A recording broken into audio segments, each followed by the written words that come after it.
All right. I think we are live now in the chat, right? Hope you guys are doing well. Just getting things set up here a little bit. Let me know if you can see everything okay. How everything sounds and all that good stuff. And we will get started. So we're going to talk about Metroid and Metroid Dread, Metroid Prime Trilogy, Metroid Prime 4. We're going to talk about all that good stuff here. Welcome, Fern God, Bildy Lutz, Hellspawn Ray, A. Dot. Welcome, everybody. Right, exactly. Metroid is popular again, huh? I wonder why Metroid's popular again. Oh, maybe it's because of Metroid Dread getting announced, right?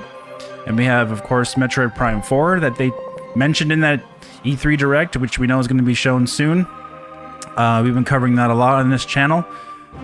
Haven't done a live stream in quite a while, so figured it was a good time to do it with Metroid stuff going on. And there's a really cool mod I wanted to show you guys. Beggy Beg, hey? Yes, Tiny Dave. The game is the important thing, right? It's about the content. It's not just about me. It's about the content, right? Hello from New York City. Can't wait for the Trilogy again. Never liked Metroid. Don't know why. Okay, well, maybe you'll change your mind. Who knows? So here's what we're gonna do in this stream. I'm gonna show you the mod, and we're gonna go through each game one at a time. Not going to play through the whole games or anything, but I'm going to show you each game. Probably going to play Metroid Prime 2 the least because I just did a full, live stream or a full Let's Play of that game last month. So you can check that out on the channel. But I will show you how the game looks with this new mod because it looks really, really good. In fact, all the games look amazing. Especially Metroid Prime 1 looks amazing. So, they really did a good job with this mod, and this is actually a custom mod that I actually tinkered with myself, and I'll show you how it works when we get inside there. It's called ReShade, and it's mixed with these AI gigapixel textures that I've been showing on the channel when I do Metroid Prime 4 videos, for example. You see those gameplay footage with me using that mod installed. So it's with AI upscaled HD textures, along with the ReShade mod as well. So there's like chromatic aberration, there's like ambient occlusion, there's like enhanced textures, enhanced HDR effects, lighting and bloom and everything, so it looks really, really good. Okay, what's up? Cool Breeze, Matt Does Gaming, Joshua, Dylan Baker. All right. So let's go ahead and get into the game. This is the Wii version of Metroid Prime. So this is not based on the GameCube version. Turns purple there when it loads the first time. There's all kinds of mods, baked onto this game. It's crazy. So we're gonna get into it. So this is the first Metroid Prime game. My favorite of the series, personally. And it looks really, really good, too.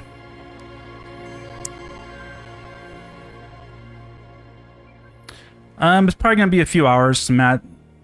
Probably a few hours, at least.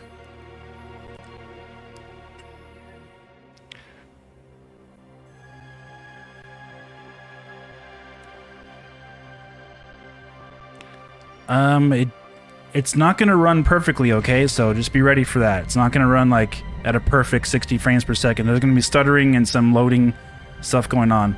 You need a pretty beefy computer to run this.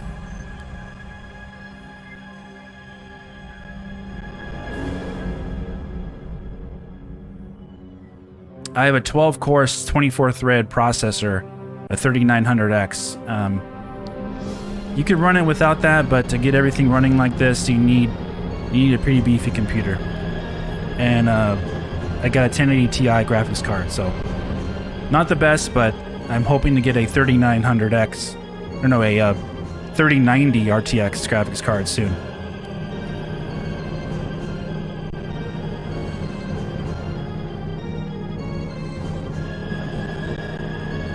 But see how detailed the textures are? They're all smoothed out. Lighting looks a lot better.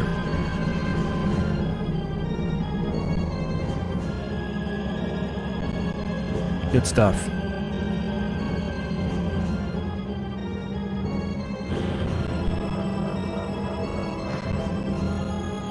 Okay.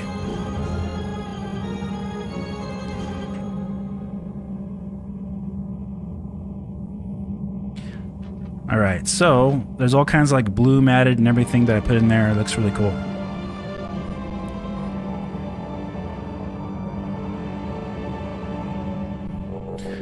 All right, now I'm playing on a mouse and keyboard.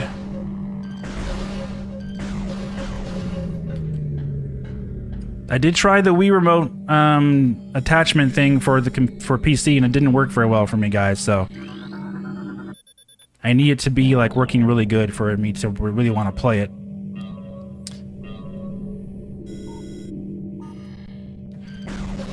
Okay. But yeah, so this is so this see how it glows and everything in the lights. So I can actually turn that off just by pressing the F12 button. I have it set up for that. So I turn all that off. See, it doesn't. You can tell that it's like looks a lot more grayish. Turning it on, and if I press the home button, there's a pop-up menu that comes up. And you can see all the effects that I added here. If you're looking on a PC, you can see what I did. I got HDR, vibrance, clarity, SMAA, chromatic aberration, AMD Fidelity FX, so on and so forth, and bloom lighting I added. All this myself. I tinkered with it a lot, and I made it to look how I like to look, basically. And I can make everything like much more like even more so than this too, but it gets kind of distracting if you put way too much bloom. I'll give you an example of how like way too much bloom can make this game look just way overdone for your eyes. So if I turn on like neon bloom, for example, see that? Like it looks really cool, but like my eyes like can't take that for very long. But it looks really like nice, right? Like, ooh, look at that. But like, it's just a bit too much for my eyes. So I'll turn that bloom off. And in the description, there is links on where you can download this stuff for yourself. Again, you need to own the game. I do own these games multiple times over. I have footage on the channel. These are not pirated games. I own the games. So you see here I got this like bloom effects on that's a little bit more subdued. Because I do want to have some more bloom than what the game shows. The game doesn't really show that much bloom at all. See? I can turn it on and off a little bit there. And you can add certain tints to the color style like that. Actually, that looks pretty good. Maybe I'll leave that on. So yeah, it just looks really, really cool if you do that. Let's go in here a little bit. All right. The game like doesn't let you fall off either, the first part.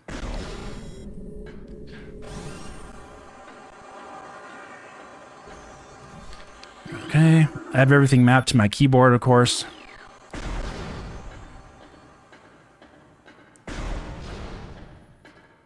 All right. So the first part of the game is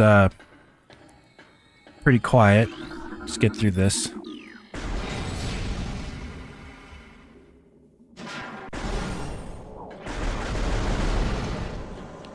But yeah, it looks really, really good with this mod on.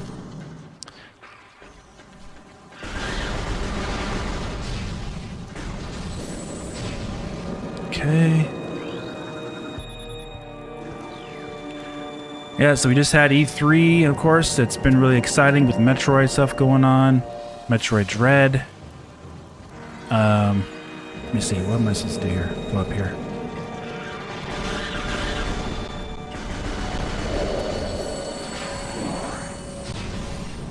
Just really good stuff with Metroid. I'm really excited about Metroid Dread. Like, you guys, I'm not sure how old you guys are in the chat, but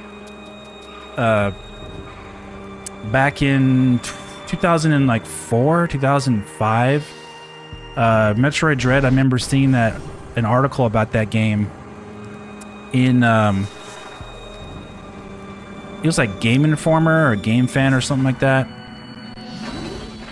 And talking about this Metroid Dread project they're going to be working on. So I was like, cool, this sounds like a really good thing. And then all of a sudden, I just never heard about the game again.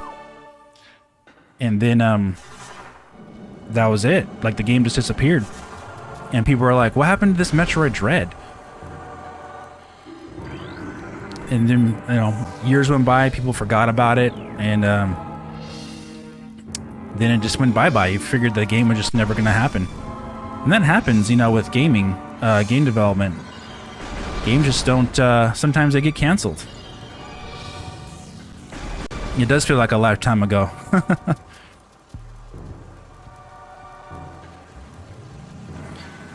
Hey, yeah, Zaybear, is that how you say your name? Yeah, look at my Metroid Prime Trilogy tutorial I have on the channel from January of how to set this up. I give little screenshots of how I have my setup for mouse and keyboard. So you can do that. All right, I'll go back this way. Gotta pay attention here.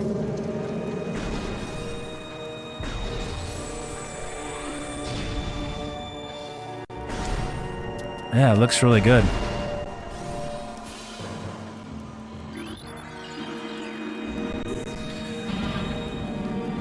I'm using Dolphin.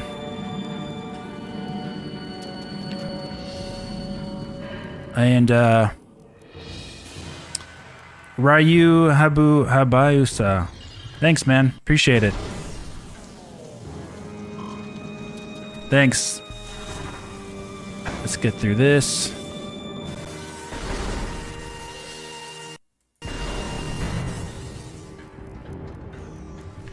This is, I think this is like my favorite game of all time. Like, this game, Resident Evil 4, Zelda, Ocarina of Time, GoldenEye. Those are like my all-time favorite games.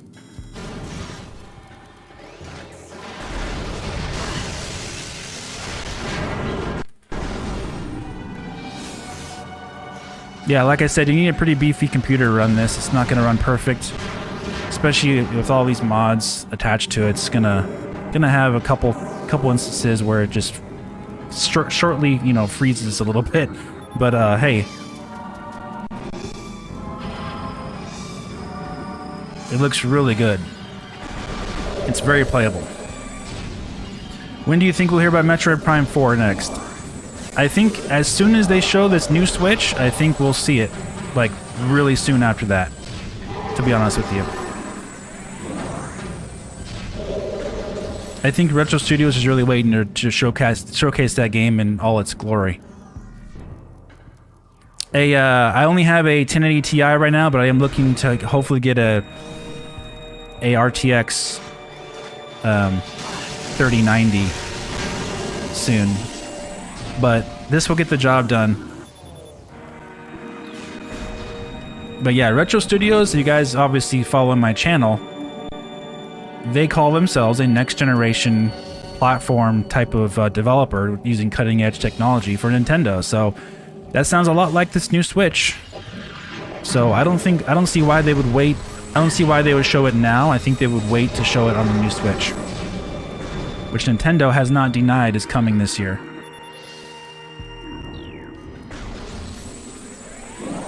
Which is interesting.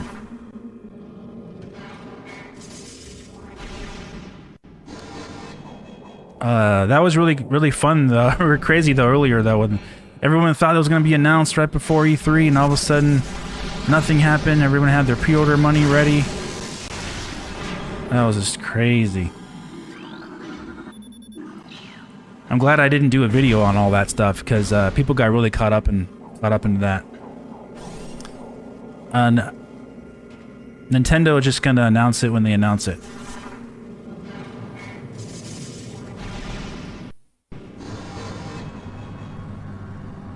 Do you have a guide for Ultimo Prime Hack settings for Prime Hack? Yeah, kinda. If you look at my tutorial video I did in January, Metroid Prime Trilogy HD AI Gigapixel Textures video from January, there is a tutorial in there how I do it to make it work, but not for ReShade. ReShade is the links in the description for ReShade. ReShade is basically a program on top of another program on top of another program, basically to make, you're adding effects on top of the emulated game itself. It's like 3 different programs running at the same time. You got the emulator, you got the game, you have ReShade, you have the textures installed, all that crazy stuff. But hey, you know, this game's old enough that it you can make it look pretty darn good.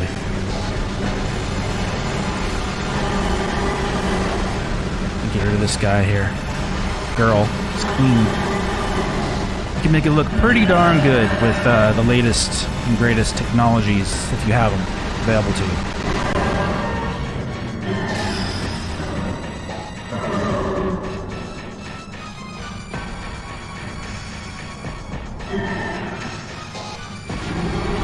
Yeah, like I've done so many videos on that new Switch. Like I'm done.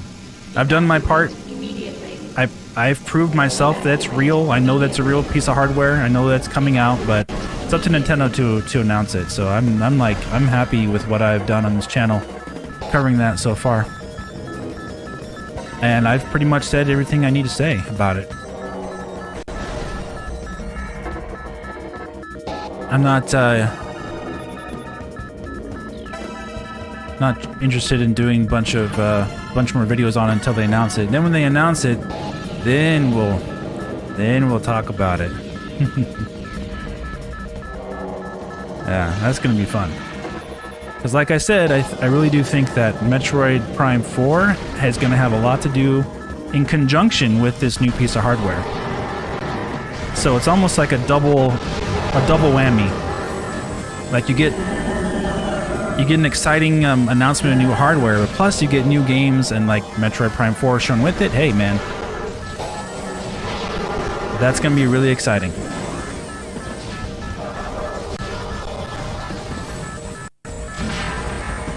Okay.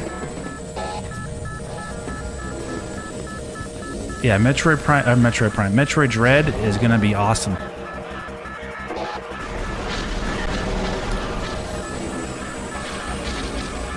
Yeah, I don't think they're done with the game. I think they're kind of done hiring for the game right now for Metroid Prime 4, because they have if you look at their job page, they're not hiring for anybody really anymore for it. And they actually are starting to hire for a new game. So that's pretty exciting. So I'm not saying they're done with the game, but they're probably at a point with Metroid Prime 4 that they're ready to show that game, most likely on this new Switch.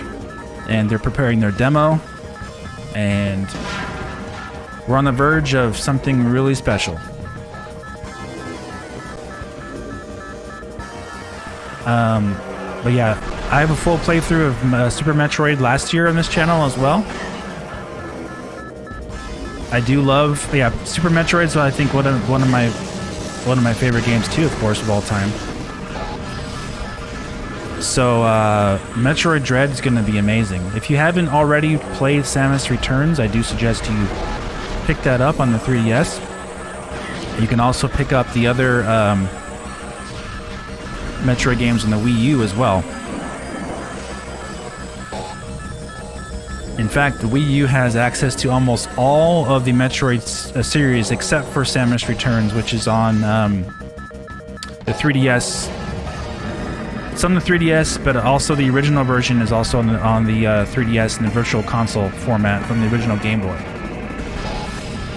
But other than that, the Wii U has every single Metroid game there is besides that one.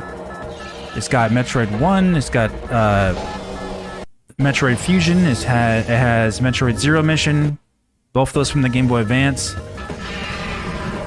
It has Metroid Prime Trilogy, the Wii, you know, versions they sell on the eShop. It has Metroid Other M you can access through backwards compatibility from the Wii. It's got everything. I think it has Metroid Prime Pinball as well, I do believe, from the Game Boy Advance. Yeah, I mean, I don't know if it's worth buying a Wii U just for those games, but you know, I'm just saying, if you have a Wii U, you're living pretty with Metroid games.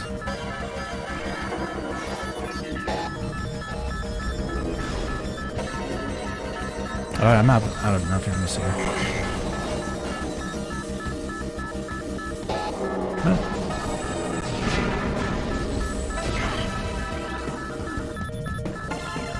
All right, time for her to lose her powers. But at least in Metroid Prime 1, they do a good job of showing you you get your core powers back really quickly, and it's almost like a tutorial on how to navigate the world. So it's not like it's too annoying.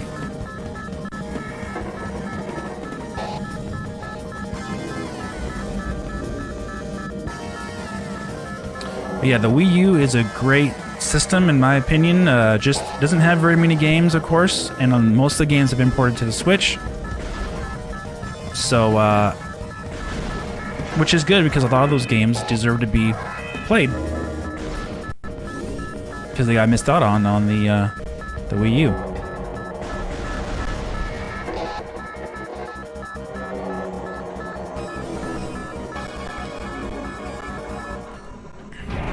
All right.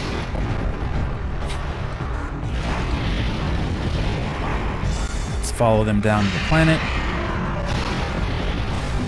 So yeah, remember, I'm going to show you Metroid Prime 2 for a little bit, and then we'll get into Metroid Prime 3 after that as well. Metroid Prime 3 is the best looking Metroid Prime game, of course. It needs the least amount of help as far as its graphical effects are concerned. They did a really good job on that game. Metroid Prime 1, I think, is the one that needed the most help because it was really outdated. Yeah, AM2R is a really good fan-made game. Of course, I think Nintendo shut that down, right? So probably because they were releasing Samus Returns. But yeah, that is also a really good project to check out. I'm sure you can find it online somewhere if you look it up, you know.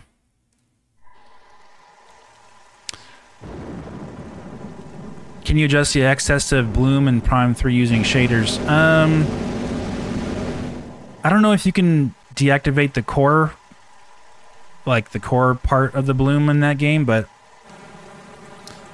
you can adjust the vibrancy of it and the darkness and the contrast to make it seem more subdued, but the game is still extremely poppy, you know, like it's very it's very like in your face. Wow, this game, I mean, I think it looked gorgeous. I like the bloom myself, but some people don't like bloom, but hey, you know, to each its own. So I'm not going to save my game, by the way. I'm just going to keep going, and I'm not going to worry about saving. I'm going to go and go a little bit farther here.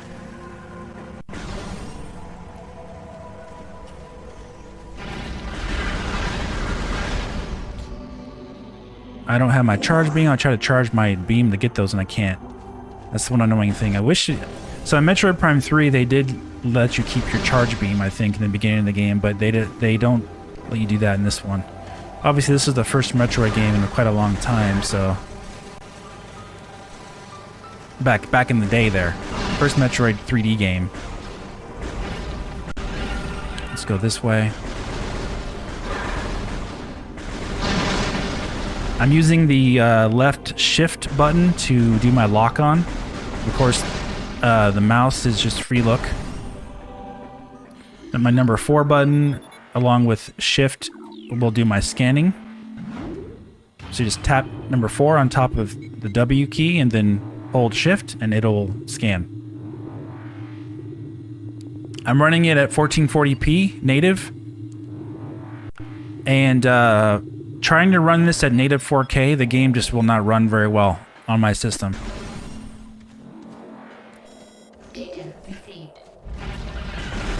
But yeah, it looks super, it looks so good. It looks so good. Let's get rid of that.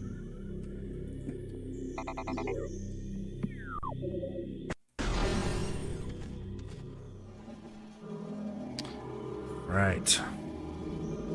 My eyes, my gosh, it's so bright. Yeah, it was supposed to be on N64 first. That's true. Vern God. I think they had a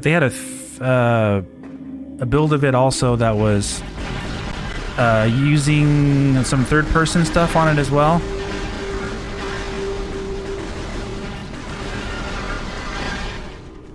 And that didn't work out very good, so they scrapped that idea. And yeah, there's stuff in there you can get as you get more items and stuff. I just can't get it right now.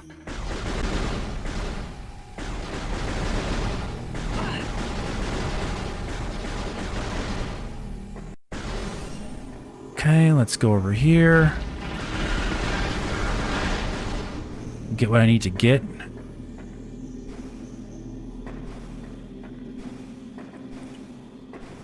Yeah, they had a third-person like part, I guess, a part of this game that they had to get rid of. Miyamoto said, "Hey, just make it first-person, and go with that." So they did.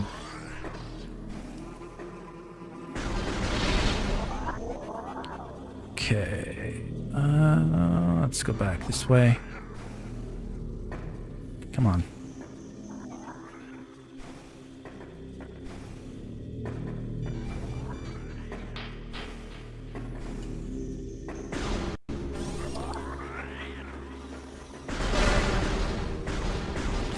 Yeah, I think putting this game in first person was a huge gamble. Huge risk. Of course, whenever you do that to a series, but I think it had to be done.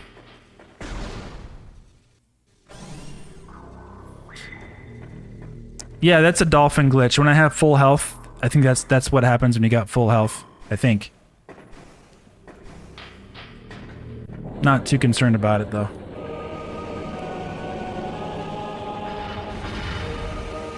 So we gotta get our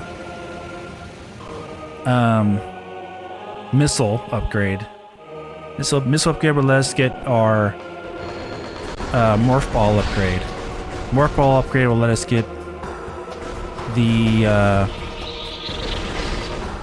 I think it's the charge beam upgrade.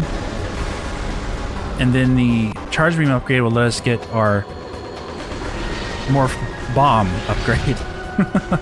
The game's all connected that way.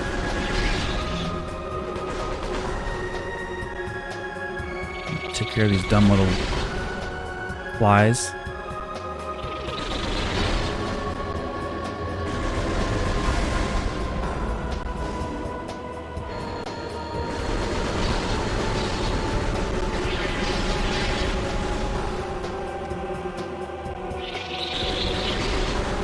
Yeah, 2002. This game was considered by many back then as like the best graphics ever in a video game. I remember that. I mean, 2002, that was a long time ago.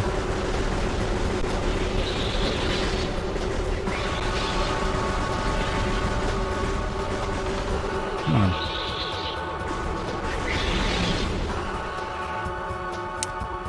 And the whole expansive world stuff, it was really, really cool. That should be it, right? Yeah.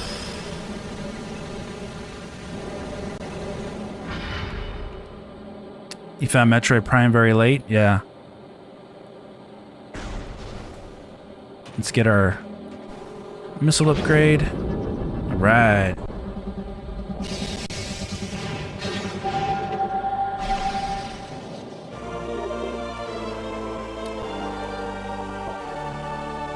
The GameCube was an awesome console. I mean, it had Metroid Prime, it had Metroid Prime 2, it had Resident Evil 4. Yeah, Resident Evil 4 on GameCube really showed how powerful GameCube was. Yeah, exactly. Exactly. Not only that, but Resident Evil 4 was just a landmark game for many reasons. Not just for the Resident Evil franchise, but also for gaming in general. It was like a next generation game on a 6th gen console before 7th gen came out. And then you had a lot of 7th gen games using elements from Resident Evil 4 in their games in the 7th gen. Like Uncharted, for example. Gears of War.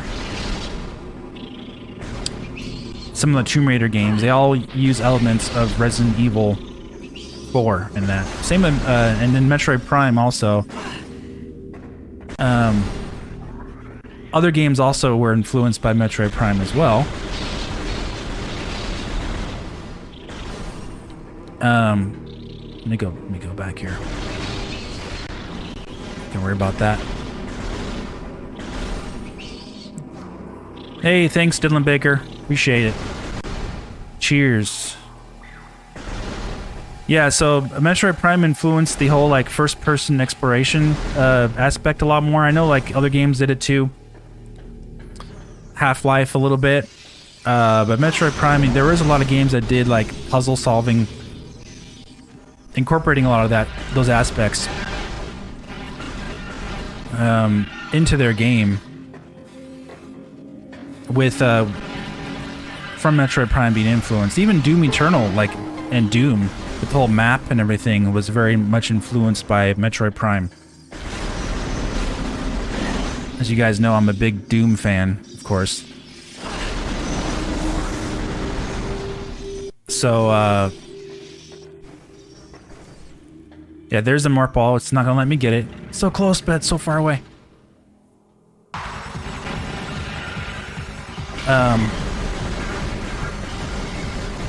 Yeah, it's very influential. Like Metroid Prime isn't a hard game, but like the way it's designed is very much. It's like taking elements of Zelda and first-person shooting aspects plus Metroid all into one. Made it just this very memorable experience. The game does offer more of a challenge on its harder difficulties when you beat it, like on veteran mode, but overall, it's still a pretty easy game.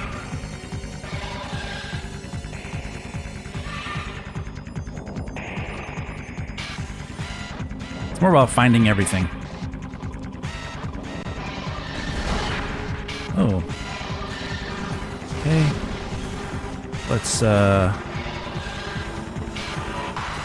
get around this guy. Are you gonna do your charge move?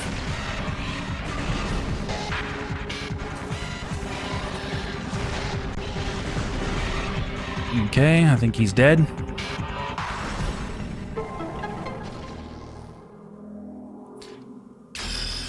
Yeah, the morph ball in Metroid Prime 2 was there's a lot of morph ball stuff in that game.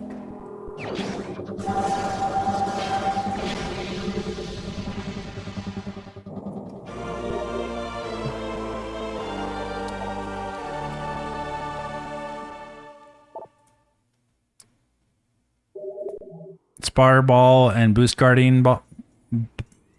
Ball Guardian.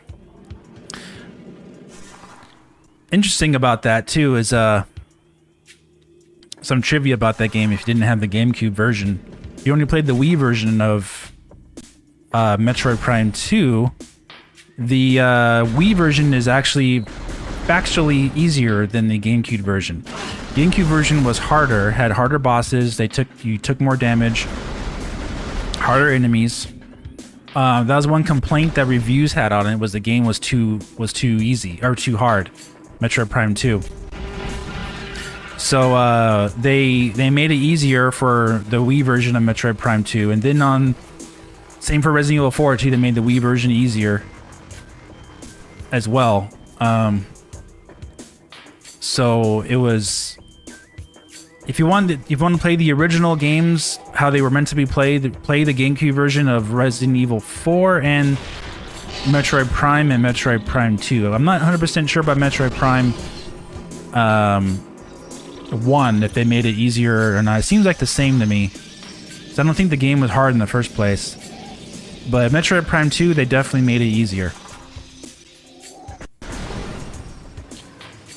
You heard that Veteran was the same difficulty as the original? Oh, okay. It might be true.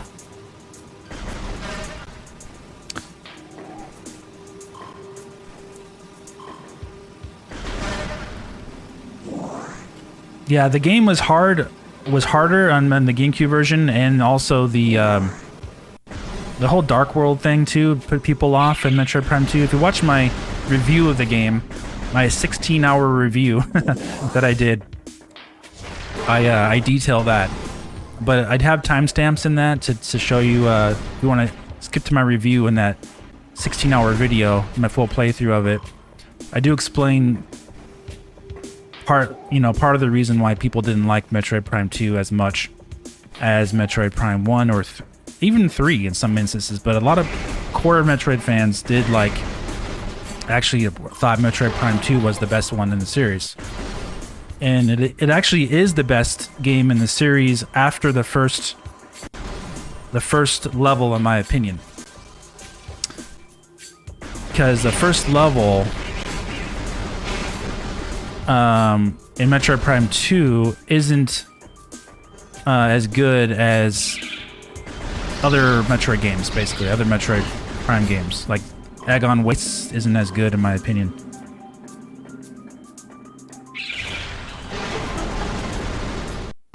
But hey, you know, that's just the way it is. Sometimes you make design choices, and when you're a developer and you think they're going to be good, but sometimes they just don't work out as well. But we live and learn, right? Some people really like the Dark World aspects of Metroid Prime 2. Some people didn't like them at all. So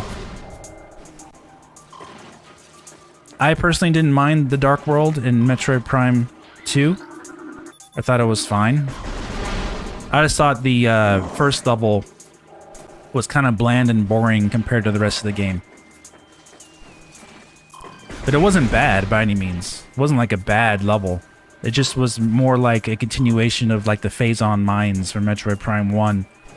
It just didn't really feel very like new and exciting, especially for the first level of a game like that. But yeah, it was fun. Still fun. Still fun for sure.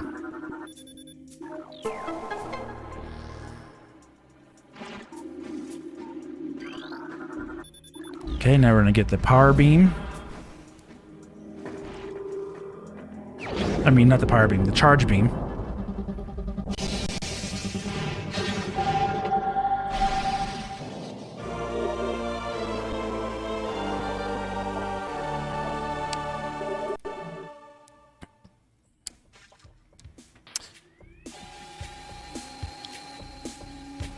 Yeah, you should play it, man. Senior Snipey, how you doing, buddy? After each game had a particular theme, the first being more natural and organic, the second being more technologically advanced, and the third being a little bit of everything. They each have their place. Yeah. Exactly. I just felt Egg on Waste was way too similar to the Phase-On Mines. So for the first level in the Metroid Prime 2, I thought that was not a very good choice. But I still liked the level, don't get me wrong. It just was very average, in my opinion.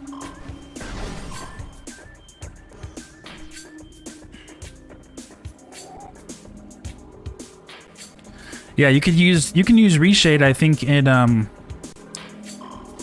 almost any application, I believe. It's all like an additive program on top of another program. Basically, you can just add these effects on top of it. Prime 2 used to scare me as a kid.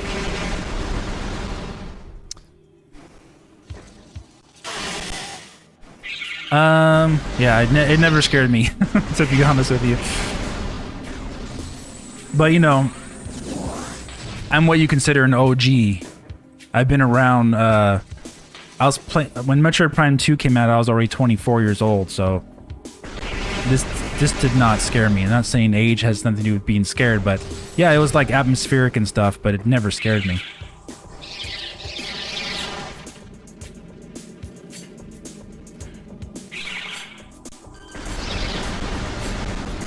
Never scared me at all.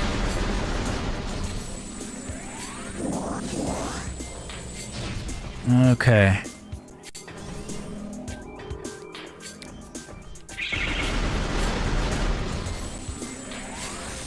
Yeah, Resident Evil 4 had some very tense moments in it.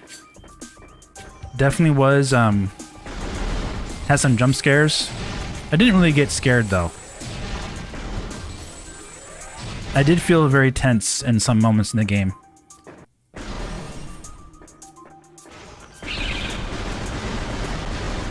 One little trick you can do with the aiming in this game is you just tap the aim button really quickly when enemies appear, just like that, and it's like an automatic hit on them.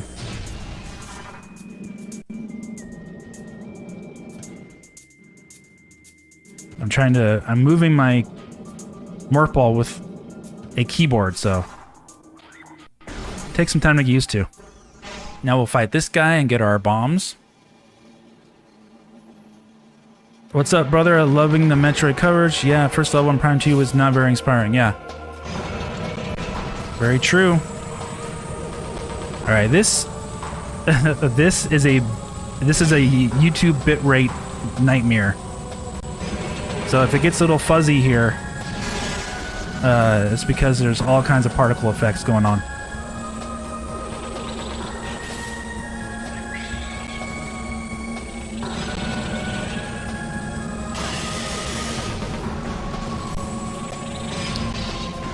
Alright, come on.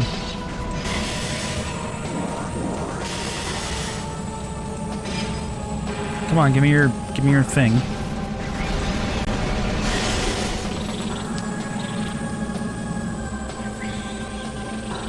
Let me beat this guy here, and then we can see what you guys are saying in the chat there.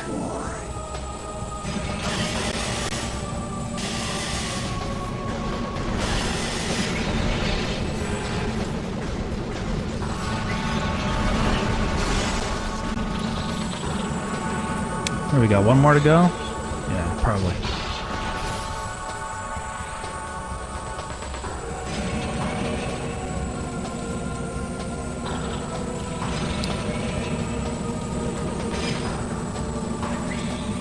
I guess this is a boss. I don't really think it is. I wouldn't consider it a boss, personally. There's no, like, power bar or anything. Yeah, chainsaws were terrifying, yeah. Very tense. Resident Evil 4.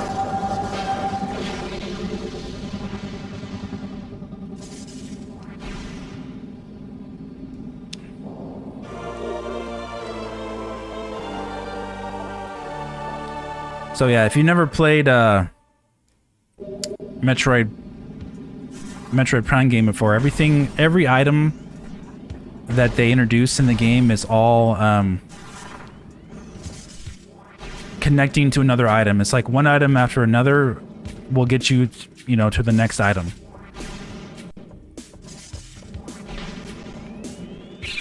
And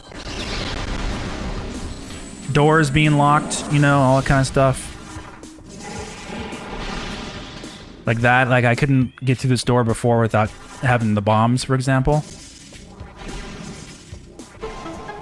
It's all designed in a way. All this stuff takes a lot of time to design, you know, like they have to really think out and plan out every part of the levels to give them. Let me see if I can get in here. Give them that variety of different items that, you know, that you get will continue to unlock new parts of the game to make the game feel interesting and continue to draw you in to keep playing. It's not just going from level to level. it's very much item based. So like every time you go to a new area, there's a brand new item to get.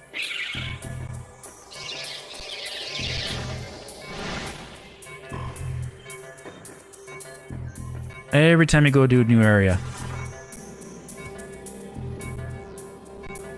Let's see, where did I go? Did I go the wrong way? Let me go back.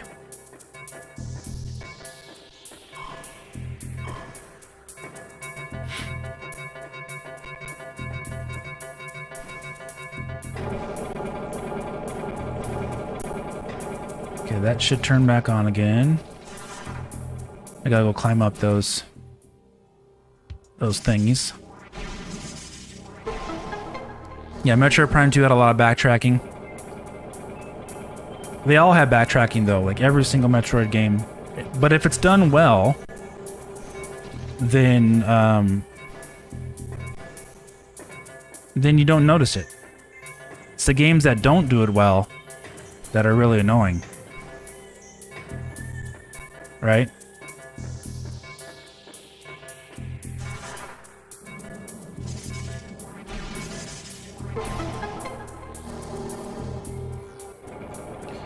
Then it becomes a chore, and you're like, oh, I gotta go back to this level again and do this again? My goodness.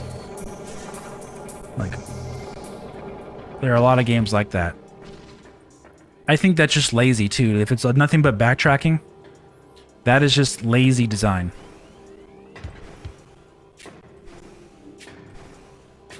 Now, I understand there's criticism about Metroid Prime 1 in its backtracking at the very end, because they make you get these, you know, those artifacts, keys basically, and every single Metroid game has either an artifact or a key to get at the end that they go make you go on this fetch quest. Now, that takes a lot of backtracking. However, what people seem to forget is that when you do that backtracking, you are actually given the ability to use all the items and all the power-ups that they've got throughout the entire game, all at the very end. So like if they just put you on the last boss and then that's it, you won't have very much gameplay left with all the abilities that you've required throughout the entire game to enjoy them. So it's like, I can see why they have backtracking, because you have the chance to enjoy like all the abilities, everything you have locked throughout the entire game by going back to those areas, and then you have like, you know, you can jump to places you couldn't jump before. You have powers you couldn't have before. You can destroy enemies super easily, and like you just feel like super powerful, and it's just done really well. And it's not like it's super long either, that backtracking. So, you know, hey, it's like one of those things where it's a give or take kind of thing, guys. Like if you hate that kind of stuff and can't stand any backtracking at all, then yeah, I can understand. But that's just, I think it's good game design to give you the opportunity to use all the powers that you've acquired throughout the entire game. If you just got that last power up and then you go fight the last boss like right away, you're like, hey, but I just got this new beam, I got this new suit, I got this new ability, I can't even use it now in just like 5 minutes and I'm done. Oh man. Because there are games that do that. There are games that do like the whole thing where they don't have any like extra content for you to do, and then you're like, wow, I got super powerful, but it was only like for the last 5 minutes of the game. So like that gun I got was really cool, or that item I got was really cool, but now like, who cares? I can't even enjoy the game now because I just beat the entire game.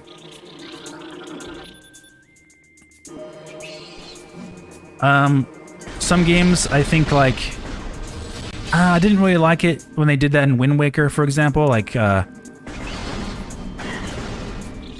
think that could have been done a little bit better,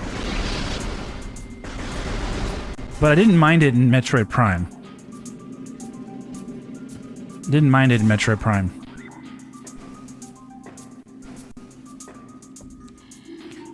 Let's see there. Okay, I need to find the things on the little keys on the walls, the insignia thingies. Okay, so is that one? Yeah, that's cool, Breeze. I agree with you. I don't like how they always have respawning enemies. Metroid Prime 2 was a real bad one with that one as well, because they have a lot of enemies that simply keep respawning every single time you go into the room, and they lock the doors on you, which is really annoying. Because if they do respawn enemies, I would like it if they let you run past them at least if you could. That's one mistake I think in game design that they could have done better with in these games is have enemies don't lock the door. If you've already beat that part in the game, don't lock the door and keep you in there when you go backtrack. That just wastes your time.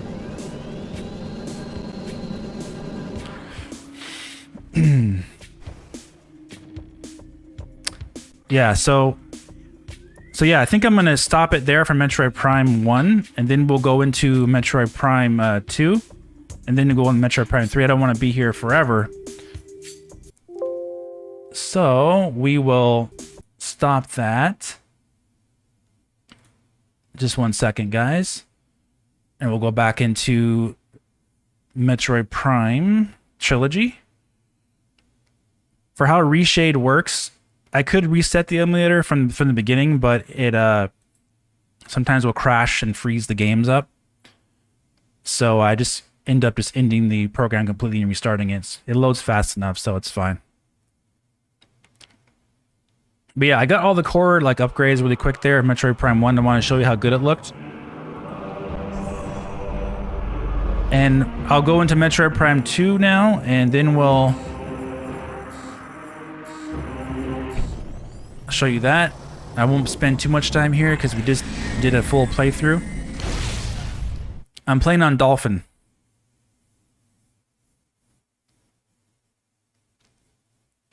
No, I'm not doing a 100% playthrough.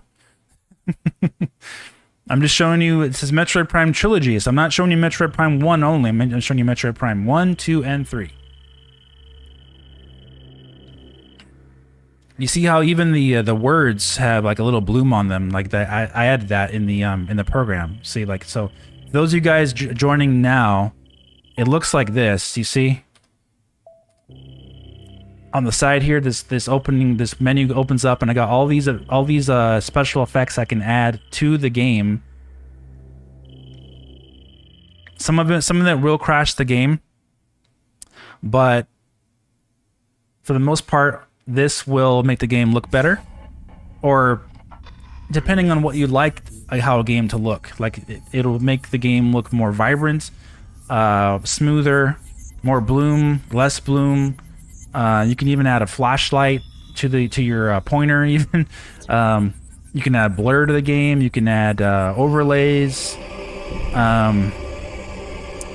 You can just make it look pretty much as good as you want. All these things are downloadable if you download ReShade. There are custom hacks or custom made builds people have online that you can actually download, and then you can install them into the ReShade file and put it into the Dolphin emulator file. There are tutorials on how to make that work, but I do have all the files in the description for you, like all the links where you can get the files. But like I said, you do need to own these games, guys. Don't be pirating in these games.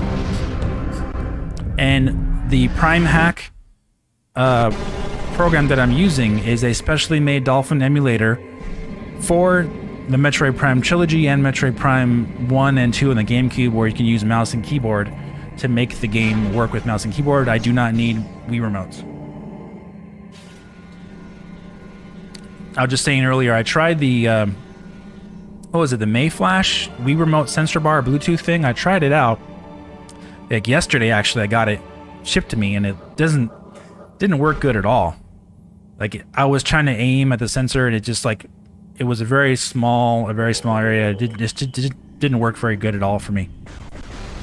So I'm gonna keep with the mouse and keyboard, and hopefully when they release a Metroid Prime Trilogy on the Switch or next Switch or whatever, then, you know, we can play with standard controls. But the way mouse and keyboard works is really good on this. Like, it works really well, guys. Not gonna lie. I'm guessing all this doesn't work with a Mac. It should, yeah, it does work with Mac. Mac can run Dolphin. Dolphin can run on anything. It can run on your Android. They have a mobile version for it for Android even. Like, remember, these games are like 20 years old. Or about that, you know, 15, 20 years old, you know, range.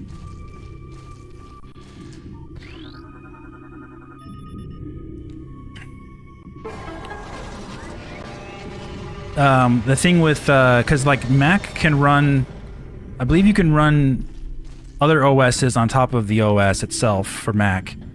So you can run anything you want on Mac as well, as long as you have the right software. But yeah, you see how good this looks, guys? Like, wow. Looks amazing.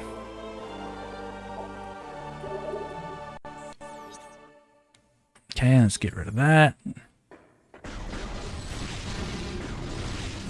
I'm just going through this area really quickly here.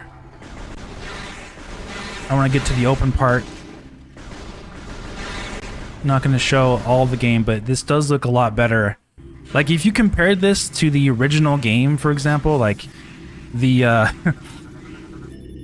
the GameCube version or the Wii version in 480p, like, and you compared it to this looks like a total remaster. But like, it's all fan done, you know, all fan made. And done with emulators and everything, so that's funny. I haven't chased one of those creatures in there before.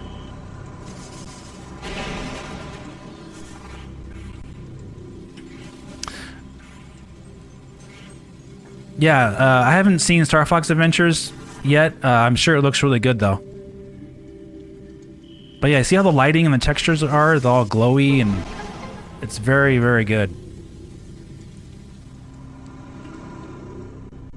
Super detailed,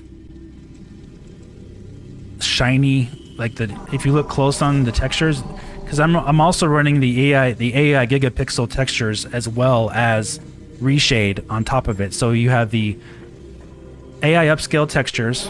So you look close on the enemies there, you can actually see the little fine detail on them, even though the polygons are not necessarily improved. The textures are.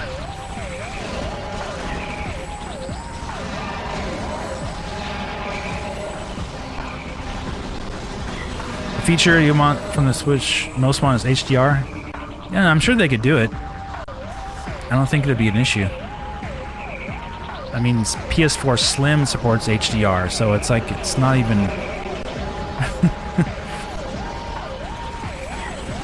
not even hard to do. Alright, let's get rid of these guys. Yeah, this is so good. These games are so good. So well made.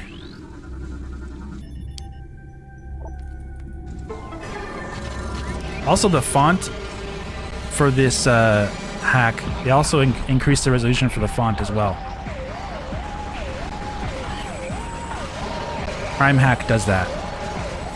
So I got Prime Hack, I have ReShade, and I have AI gigapixel textures running all on Dolphin with the over on top of the original game. So it's amazing it even runs at all, to be honest with you.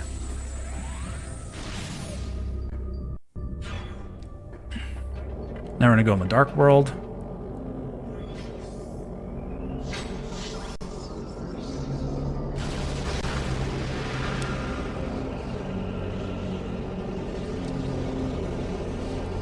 I love my Wii U. I don't know why people bash it so much.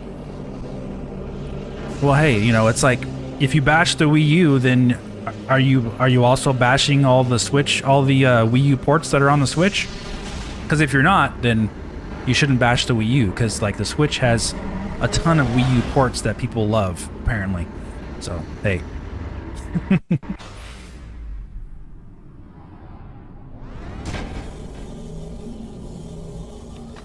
Fern God, hey. Oh, I thought you were taking off. Oh, you do gotta go. Okay, yeah. Have a good one, buddy. Thanks for coming by. Yeah, the Breath of the Wild mods in 4K are really cool. No doubt.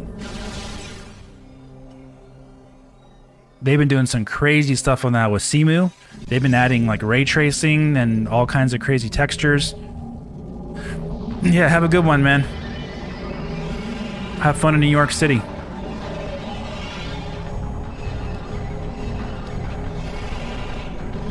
Like, the modding community has done an amazing job on all these games. Which is why fans always keep asking for like an HD remake or like remasters or something, because a lot of these games are so old now. And they were designed for standard definition TVs. So obviously it's a money maker for Nintendo. Nintendo's been doing that slowly now with Skyward Sword HD and the Mario collection and stuff, but those are very rudimentary upgrades. They don't really add anything to the graphics, no upgraded textures. Just a game in HD. So, you know. You would hope, like, for Metroid Prime Trilogy, they do, like, a more of a, like, upgrade with the textures and stuff like that, but we'll see. Yeah, it looks pretty cool, huh, Dylan?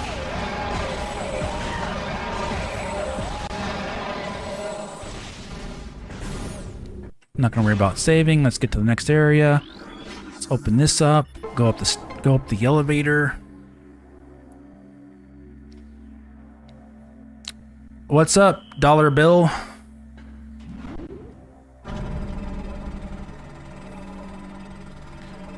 Hope you guys are having a fun Sunday. Thanks for coming by. Please hit the like button for me if you're here, if you're all watching. The like button does help. Just for it to get noticed and viewed at all, you know, just hit the like button, share it out. We're just having a fun time. All right, let's see. We got this to do over here. It's funny how this game thinks that you never played a Metroid Prime game before, because it's Metroid Prime 2 and it says, oh, you can scan things, guys. Dylan Baker, would you suggest trying to play Trilogy with a controller at all if my wrist can't take keyboard and mouse? If you have the Wii U, you can play this game with the Wii Remote and Nunchuck just fine on your TV.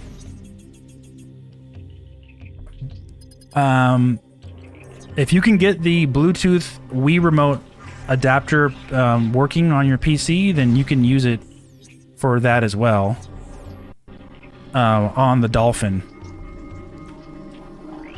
But it just didn't work. Just didn't work for me. Like, I tried it, didn't work at all. It was terrible. Hey, Xavier, how's Ecuador doing? Everybody who's coming over from different parts of the world, welcome. Yeah, I tried Dolphin Bar yesterday, buddy. Didn't work for me. I got to work kind of, but the sensor bar wasn't sensing the Wii Remote good enough for me. It was not picking it up as well as I would like, so I just decided not to use it. It did technically work, but didn't work good enough for me. If that makes sense.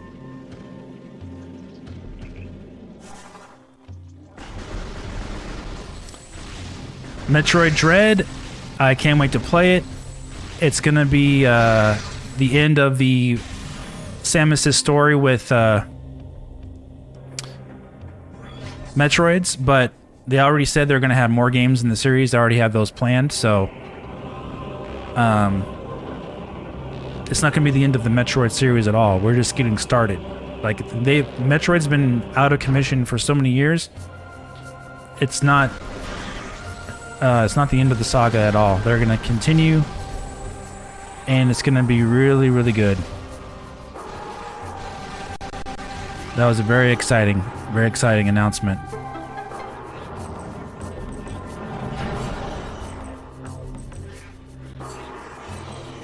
Yeah, I tried all the settings for the Dolphin bar. I got it working like it was supposed to. It just didn't pick up. It didn't pick up the wide range of the sensor for me as well as I would have liked. It did work though, but didn't feel exactly like the original Wii remote for me, and that's what I was hoping for. So I'm a bit of a perfectionist when it comes to that. So I decided it's less of a hassle to just go ahead and use the mouse and keyboard, which is totally fine. I can make it work really good. I mean, look how fast I can turn and aim with this thing. It's awesome.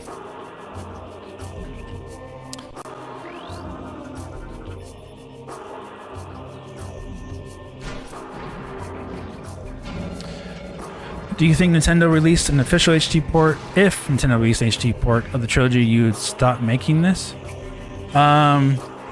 Stop making this.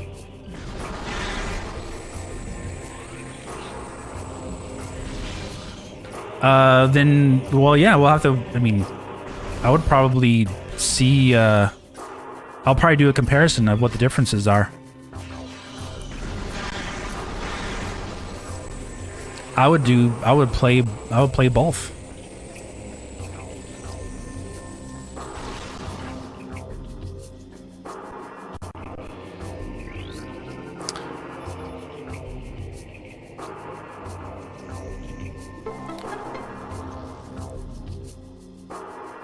Yeah, fan-made art can sometimes be really, really good.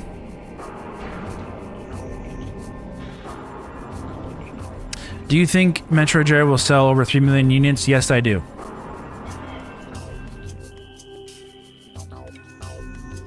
Like, for example, if Nintendo releases this new Switch, then you'll have an install base for the current Switch.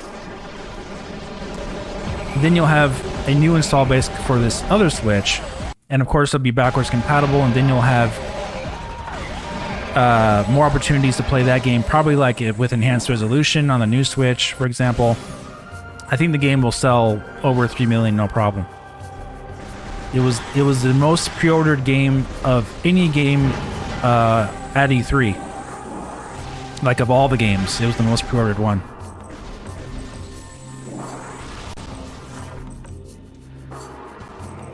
Pretty cool, huh?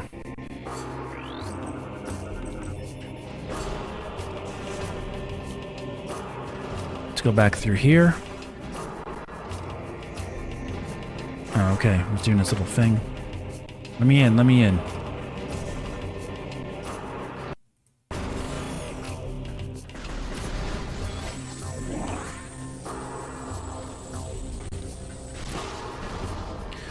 But yeah, I mean, just this game, these 3 games in HD, just by themselves, without all these upgrades, would still look really good. I mean, it looks good enough, and just having a solid 60 frames per second at 1080p even, fans would be more than happy with that. I do hope they do a little more than that, of course, like fix some of the old textures in Metroid Prime 1, because some of those look really outdated, like really pixelated and old. So hopefully they do that.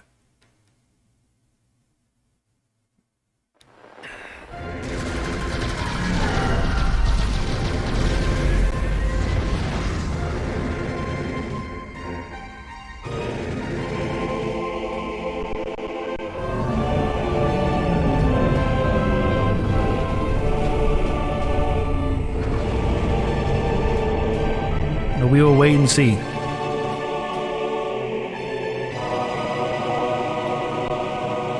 This part looks really bad because it's dealing with really old cutscene.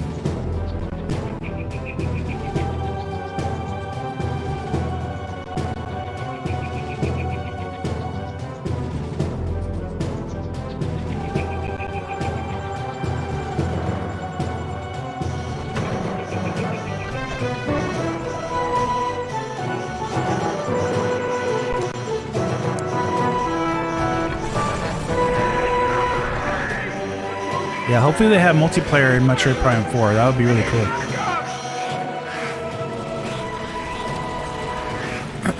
If they make a Switch port, they better bring back multiplayer with online. Metroid Prime 4 in open world. That'd be really cool if they did that.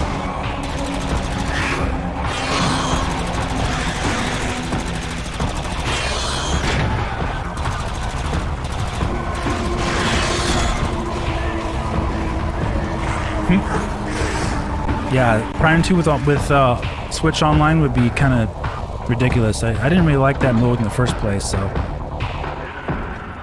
But yeah, you never know. Yeah, they pre-rendered the cutscenes for some reason, which was weird. Probably because they're showing all those enemies on screen at the same time, and they, you know, didn't want to have frame rate problems, I guess. Yeah, on a new save file, at least as far as I know, I can't skip the cutscenes.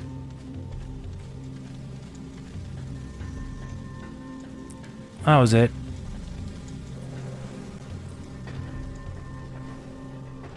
Looks way better now.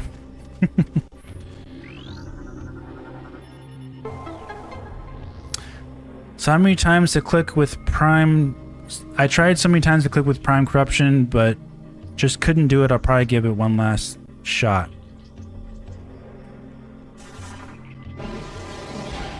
Yeah. Well, I mean, it was a bit, it wasn't for everybody, Prime 3. Yeah, this is the Trilogy version.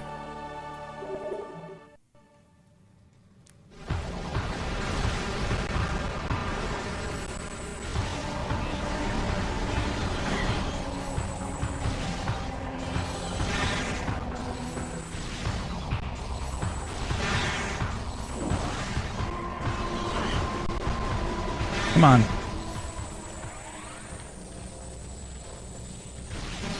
Let's go back up here. Let me see.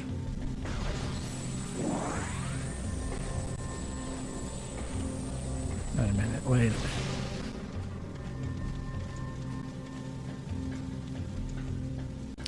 I have a 1080 Ti. I'm hoping to get an RTX 3090. A lot of this stuff is like CPU based though. Like if you need like a really beefy CPU to run this all at the same time.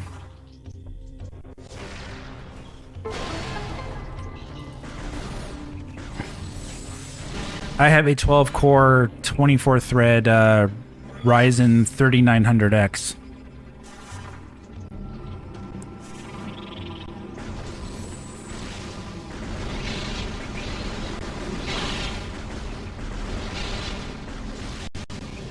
So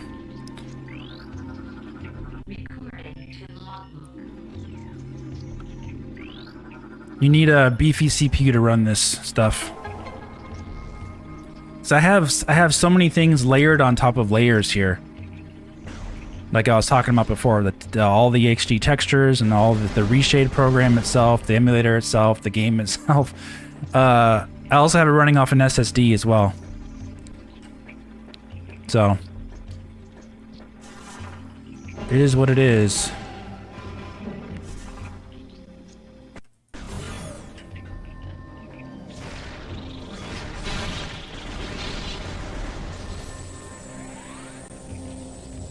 Yeah, any recent Ryzen, as long as you have 8 cores, I do suggest 8 cores. I don't think below 8 cores would do you very good with this. My favorite boss fight?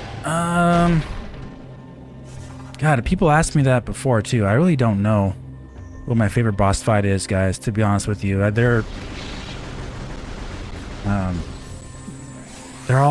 They're all kind of different. A lot of them are kind of also the same too.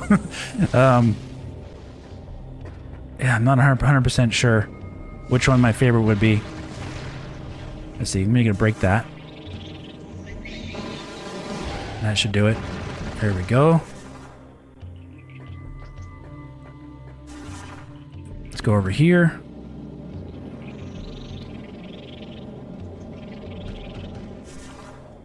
Blow this up.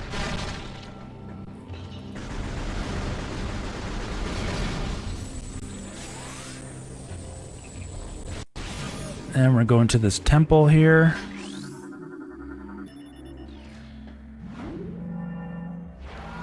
right.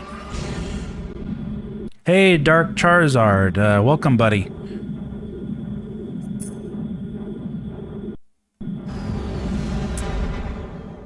Oh, the new Switch is most likely still coming. They haven't denied it, so I'm not really disappointed with anything. Nothing to be disappointed about, really. And we got new Metroid stuff coming.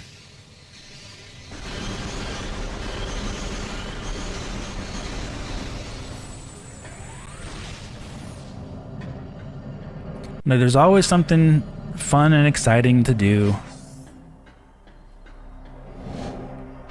All right, let's take care of this.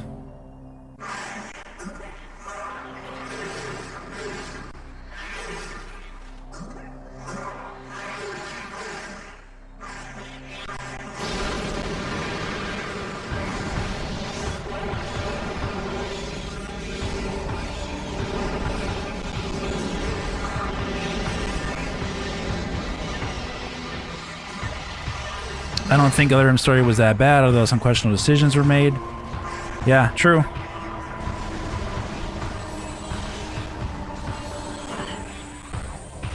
Apparently the Japanese version of that game, story is slightly different. Metroid Other M.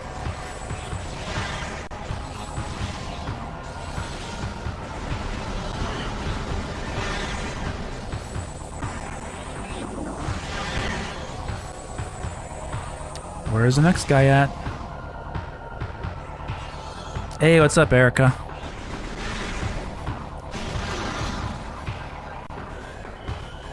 Metroid 5 looks great, but a twitchy action game opposed to slow exploration Super Metroid. Oh, well, we'll have to wait and see. I mean, we obviously haven't seen all the game yet, but I think it looks really good, personally.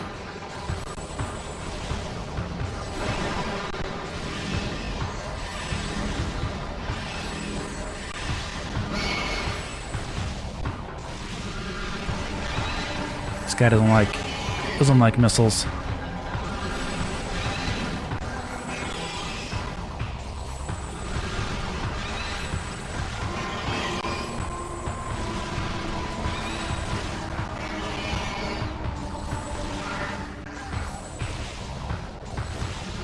Just got him. There.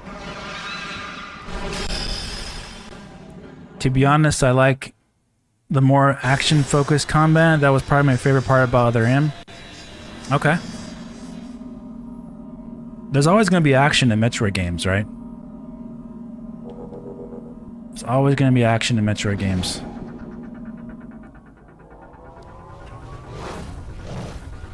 If there's no action in a Metroid game, there's something's wrong. Right?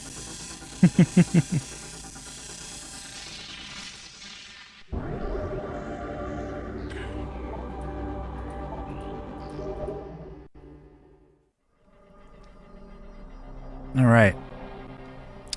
New Metroid Prime Trilogy, what? Can you explain? Does this involve a new Metroid Prime 4 game? Christian Gibbons. This is a mod. This is ReShade. If you press the home button, here, look. Here's all my effects that I'm using. All down the list there, I have HDR, vibrance, chromatic aberration, fidelity FX turned on. All these different effects are turned on to make the games look even better. That's part of a mod I'm using along with HD gigapixel textures installed along with running the game in 1440p on Dolphin. That's what I'm doing. It's pretty crazy. But yeah, so I'll be right back real quick. Give me 1 second. I'll be right back. And we'll play Metroid Prime 3. Just 1 second.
All right.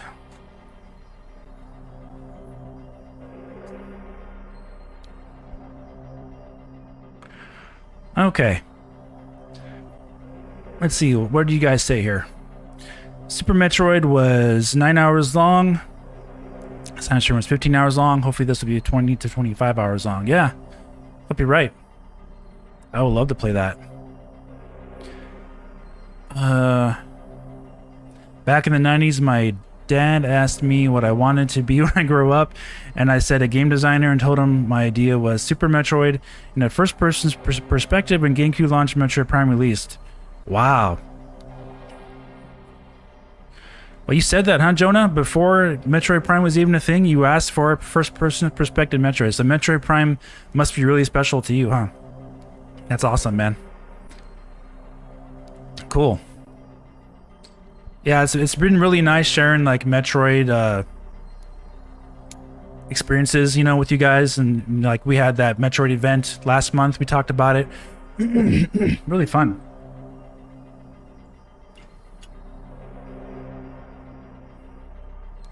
Okay.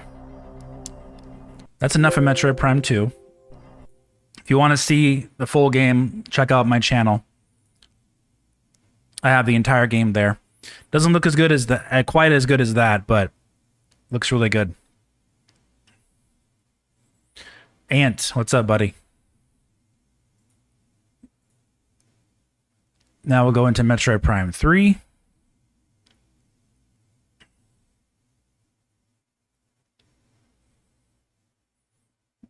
Of course.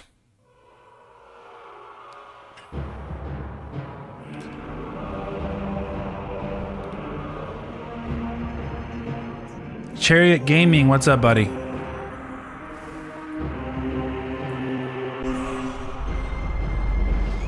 Alien Isolation is a really cool game.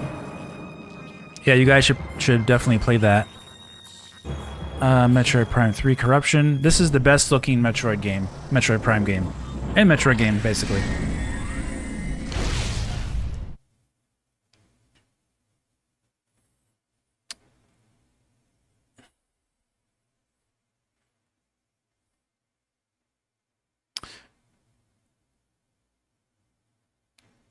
Okay, there's like, so the big criticism of Metroid Prime 3 was its lack of feeling like a Metroid game, basically. It was too much, a lot of dialogue and lots of interaction, you know, less isolation. It was a lot more like a Halo type of game from what people were saying back then, and it's kind of true. I'm using Dolphin.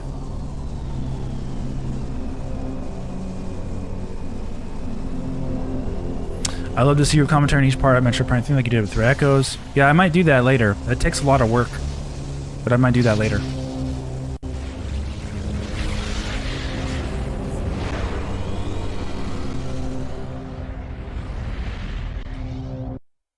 Might do that later.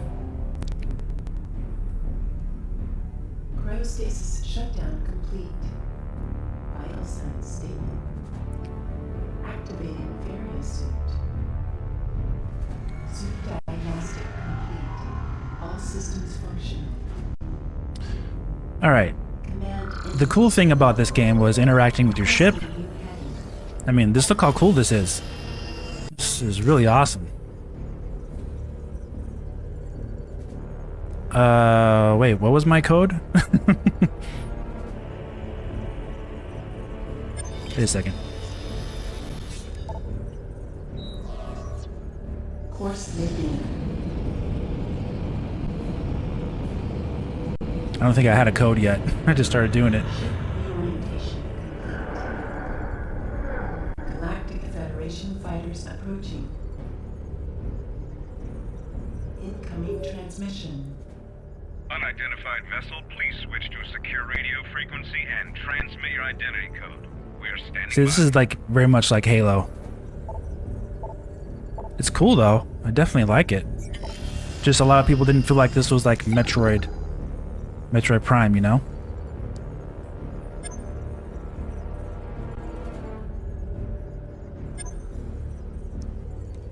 I didn't press that. That's weird. Wait a second. Let me do this over again. Yeah. That gave me a press of something I didn't press.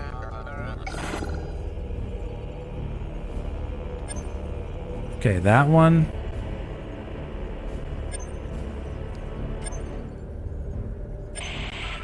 Transmission verified. That should work. Greetings, Samus.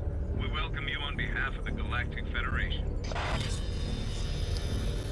I never thought Halo was the best shooting game. Olympus. You've been cleared for Like, docking ever. Bay 5. Welcome back, Samus. Too slow. I always, on PC at least, I always thought it was either Counter-Strike or Unreal Tournament. Those original, like, for actual, like, good first-person shooter games, I think those are the best.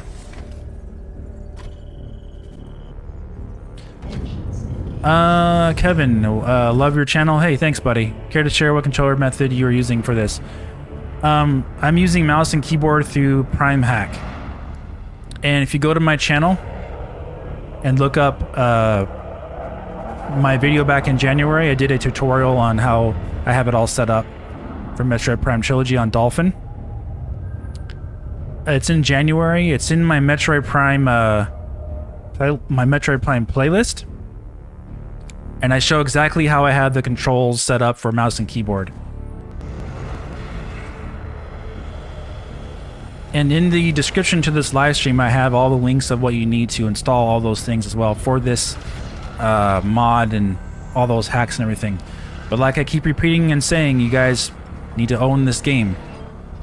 You shouldn't be, you know, downloading it without already owning the game. You should be already having the software, just like I do. Please calibrate your weapon by shooting these. I mean, the games deserve to be owned anyway. Calibration complete.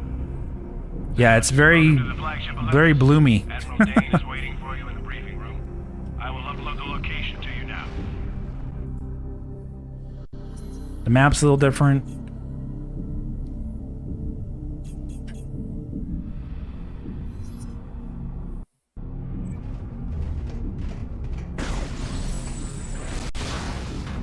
Haha, you gotta get all scared.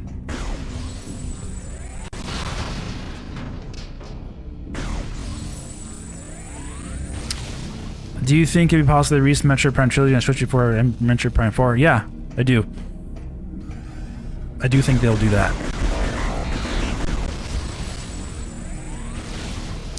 I was talking about this with Rob, Rule 2 Review. Do you remember when they announced No More Heroes 3?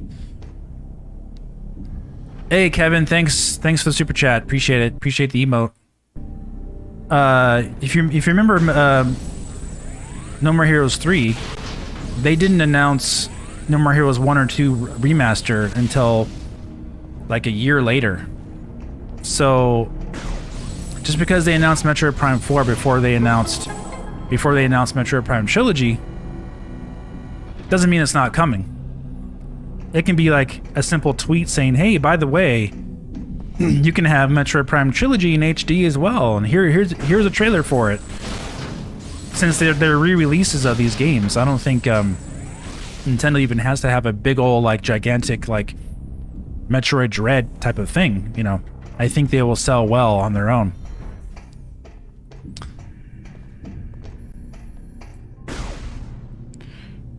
If that makes sense.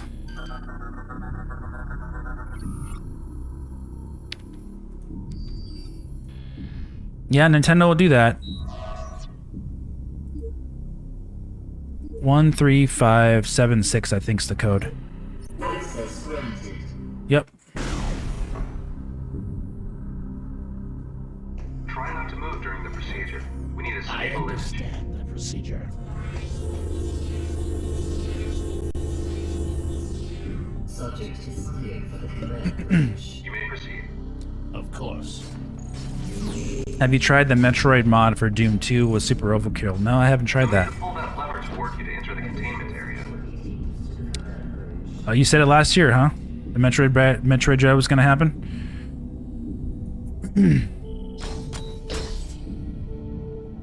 Please step into the containment area to begin the security scan. Yeah, Nintendo doesn't like people messing with hiring their stuff. If that's what it was. DNA verified. Registration number 13576. Identified as bounty hunter Samus Aran.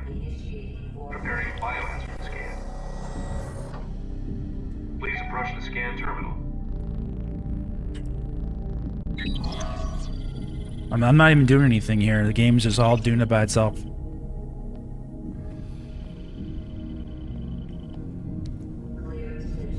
Scan complete. No hazardous material detected. Samus, you are cleared for the command bridge. So yeah,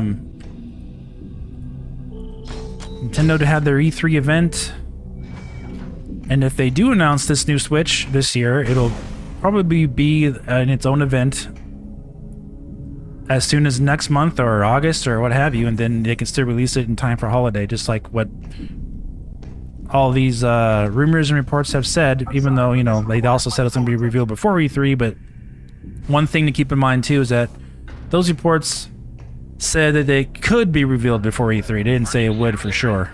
It's an honor to meet So it was other people that kind of jumped on the bandwagon with that, kind of ran with it with their own sources, quote unquote.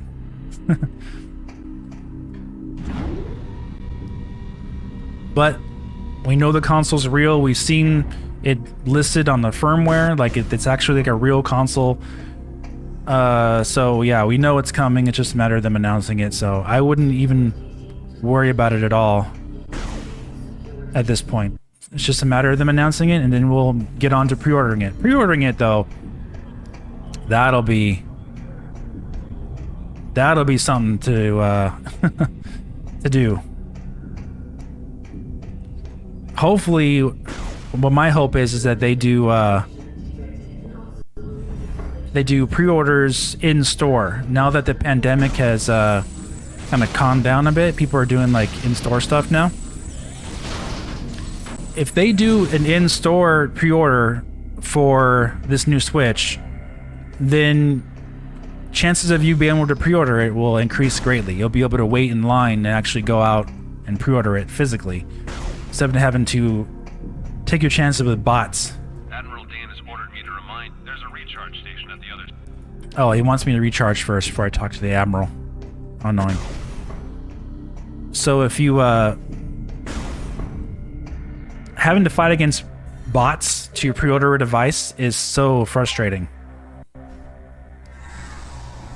Like, I was lucky, myself and a friend of mine, a couple other people online, we were able to get the PlayStation 5 last year, but that was insanity. Like, just like the whole like panicking try to get something online like that was just totally insane. Good to go.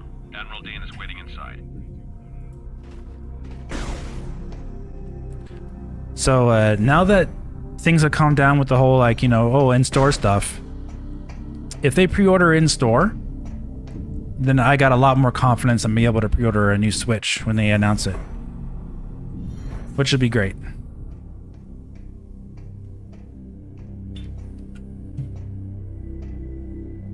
For now, we're just waiting to see what happens next and having some fun.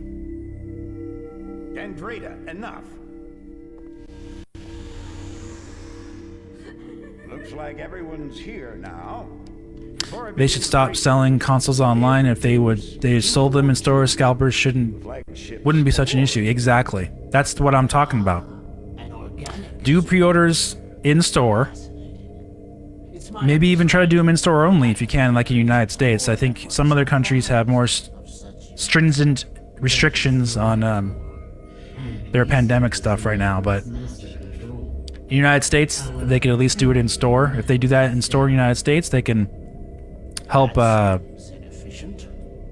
negate some of those scalpers. 7 days ago, we discovered that all Aurora units were infected with an unknown virus. We were forced to bring the network down. Fortunately, our scientists were quickly able to devise a vaccine. Exactly. The 2 was the first AU to receive the vaccine.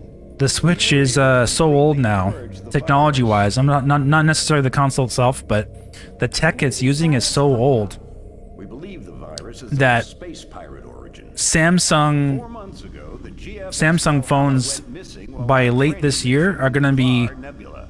using AMD's RDNA technology in their smartphones. Raiding vessel. That's how far ahead and advanced smartphones have gotten since 2015, from when the Tegra X1 came out. Federation training mission. So yeah, they can use some really cool upgrades for this new Switch. Then it's a shame you weren't. They have the FSR, the Fidelity Super Resolution. AMD's just announced. Nvidia has DLSS. This is how. You know, converting low-res images into high-res and make them look a lot better, even though they're running natively lower. There's a lot of technologies out there that make it a lot more easier these days for mobile chips, for example, to run brand new games We're still wanted. at lower settings. If the pirates decide to launch a Stuff that the original Switch wasn't even able to do or couldn't do or think about doing. So there's just a lot of cool things they could be doing to get more bang for your buck with less, like a smaller chip. Like if they did 1.5 to 2 teraflops on this new Switch, I think that would be all they would need, to be honest with you, to get new games, because they could use that AI upscaling or AI reconstruction of the image for lower res images to run new games. You need to know what they're up to. A lot of the 4K and the ray tracing stuff, it needs a lot of grunt and it needs a lot of horsepower to run it at those high resolutions. To get 1080p and even 1440p these days, it requires a lot less physical grunt and horsepower than you would think. They're targeting the planetary defense system. Get down to the planet and aid the ground troops. Stop those pirates from disabling the defense system. Go. And I shouldn't have to say this, but like 2 teraflops in 2021 versus 2 teraflops in 2013, totally different. You can do way more now with 2 teraflops in 2021 than you could in 2 teraflops in 2013. Like PlayStation 4 was almost 2 teraflops in 2013. Totally old, different architecture. Versus now what you could do with it, with IPC improvements, instructions per clock. The sky's the limit. So I'm really excited to see what Nintendo can do with the new Switch. Open. Samus, get to your ship. We need you down on the planet. Until we Hey, get look at his face though. Look at that. That's like the original texture too. It just looks a lot better.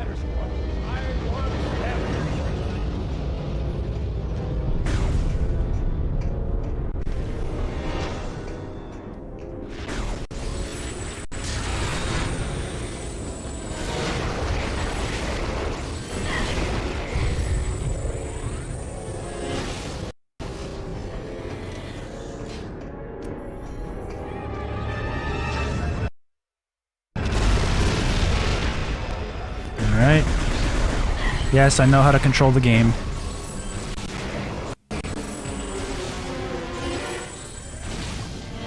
Huh? Come on.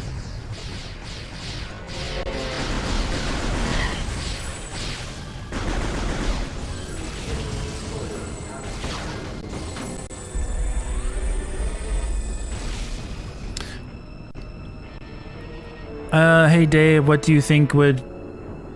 Hey Dave, who do you think would get arrogant at the 10th generation and fall from grace? What? Sony with the PS6 or Xbox? Oh, okay. Who do you think would get arrogant? I don't know. Depends on how successful, I guess, these consoles are.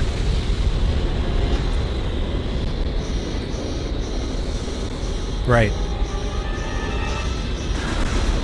You know, one could argue Nintendo's already getting cocky with the Switch by how they're charging for these games. Like, the value isn't there.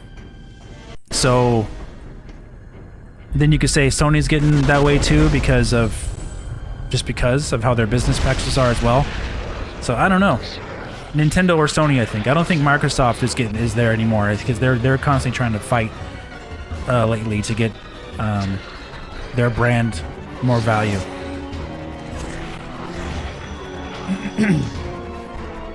So either Nintendo or Sony, I think, could have that problem.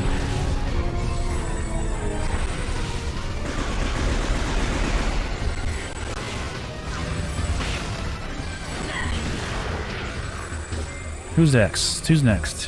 Where's the guy?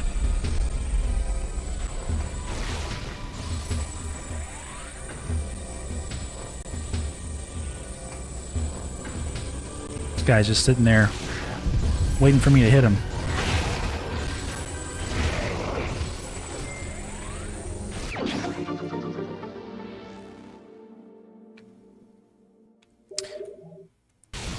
Yeah, Sony's doing this thing with PC ports where they're porting last-gen PS4 games to PC, which they like. Apparently, they're, from what it seems like, they're waiting for them to sell their net worth or their net amount on PS4 first, and then they were going to port them to PC a couple years later.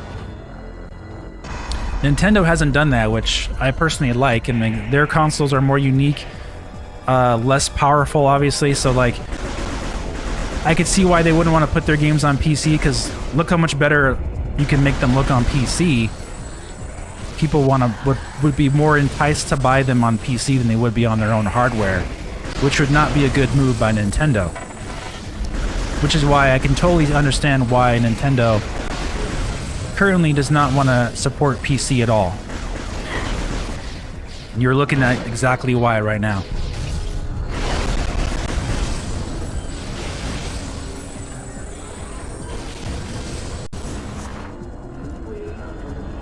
Let's go down here.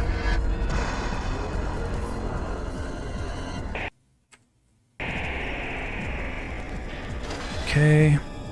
Get through here. And when you put your games on PC, especially if they put them on there like day and date for Nintendo, that would be really bad for them. Just because the PC is like can provide such a like much greater experience than Nintendo can as far as a technology and hardware aspect. There's no way they would put their games on PC as of right now.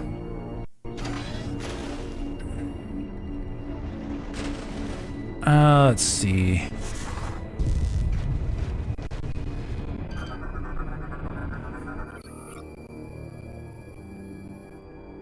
Nintendo Gamer.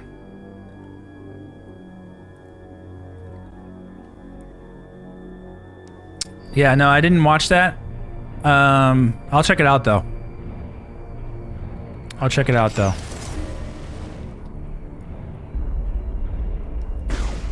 Yeah, the whole like playing with power thing Nintendo did. It worked. But you know, that's not really how they do their business marketing anymore. But being able to market like getting the brand new games and have them be portable, like for this new Switch, for example, like getting the newest Grand Theft Auto 6 or the newest whatever, the newest Call of Duty Battlefield 2042 or the newest Resident Evil game, and have them look good enough or on par as the other PS5 or Xbox Series X, and have them portable. That's the main appeal of the Switch. So that's why Nintendo most likely, of course, as we've been hearing, will release this new Switch, is because they want to continue that momentum of having that type of experience on the go, which is why what they've been advertising constantly with the current Switch. Doom 2016, Doom Eternal, The Witcher 3. Yeah, there are certain experiences, but they're AAA experiences. They're not all of them. But the potential, they showed what the potential could be. I think that's what's important. So now that Nintendo has seen the potential of getting those games, now they can release a piece of hardware that will get all of those games on the go as well, not just a select few. Because fact of the matter is, and this is great news, fact of the matter is, Mortal Kombat 11, Witcher 3, these AAA third-party ports, Doom Eternal, Doom 2016 have all sold really well on the Switch. So what does that tell you? What does that tell Nintendo? It tells them that they should continue that and keep releasing AAA games on this Switch because they make money.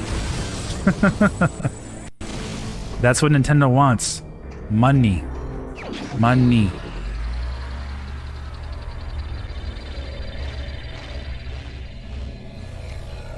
Which is why I'm excited for Metroid Dread, because Metroid Dread has the opportunity to make Nintendo money. And if Nintendo sees that green money from Metroid, you can guarantee you'll see a lot more Metroid in the future. They already got Metroid Prime 4 coming. You'll see more new games. You'll see more support for it. More games consistently. More new games. All that good stuff. Because Nintendo likes to get your money.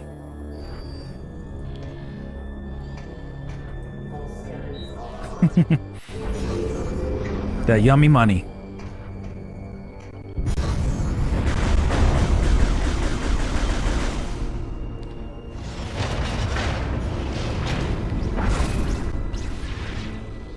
Yeah. That's what's so good about being able to promote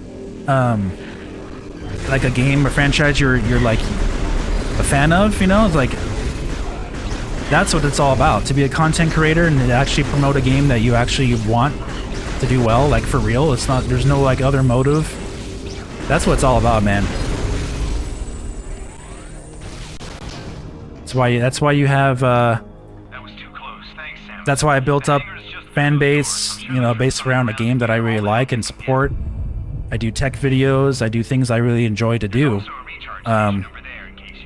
So being able to support and like really get behind this game, Metroid Dread, and encourage people to buy it is really exciting because,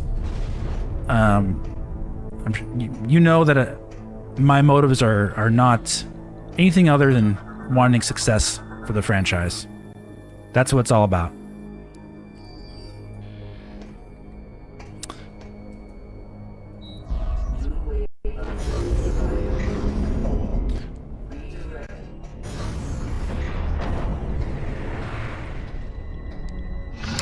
Now time to fight this weird boss guy.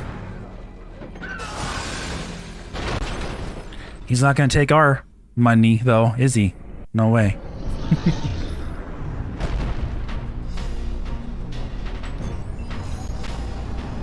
I talked about it earlier, Kevin. I bought the Dolphin bar. It didn't work for me personally. I've heard some good reviews for it. People said it worked for them. But it didn't work for me. I couldn't get the sensor to sense... Ooh, I better fight this guy. Couldn't get it to sense very well. So I'm sticking to mouse and keyboard for now.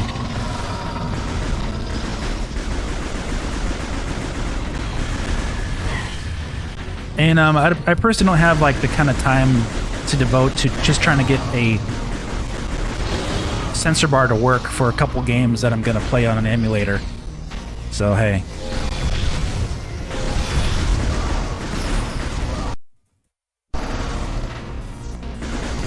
So, you know.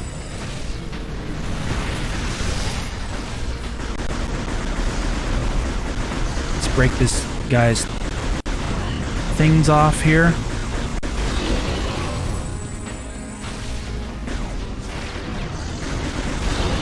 Doesn't like missiles.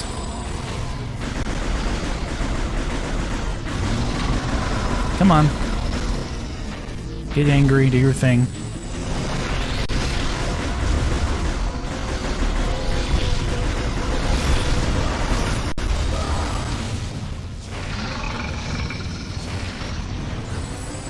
This ought to kill him well. Come on.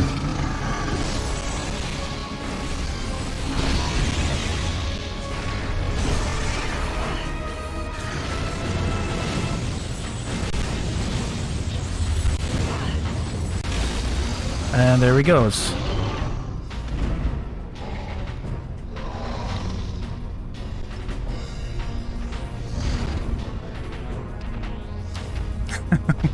Does Metroid Prime 3 have money? No, it doesn't. I'm just joking.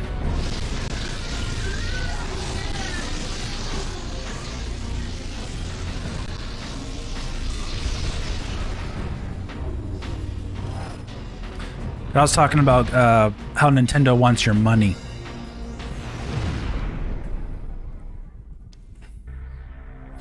Yeah, and new hardware will do that, Cool Breeze. Optimization, getting new games to run good. You can do a lot. You can do way more now with newer hardware, mobile hardware, than you could 6 years ago with the current chip Nintendo's using. Potential's there for them to make a lot of money. All right.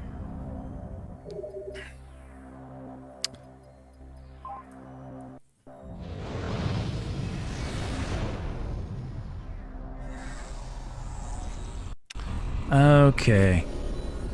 Let's go to...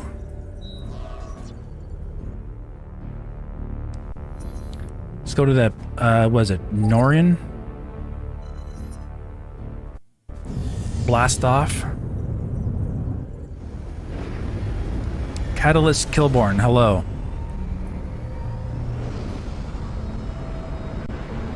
I hope we get the whole Dread Space series on Switch since EA might be reviving that franchise. Oh, Dead Space, sorry. I'm thinking Dread, Metroid Dread.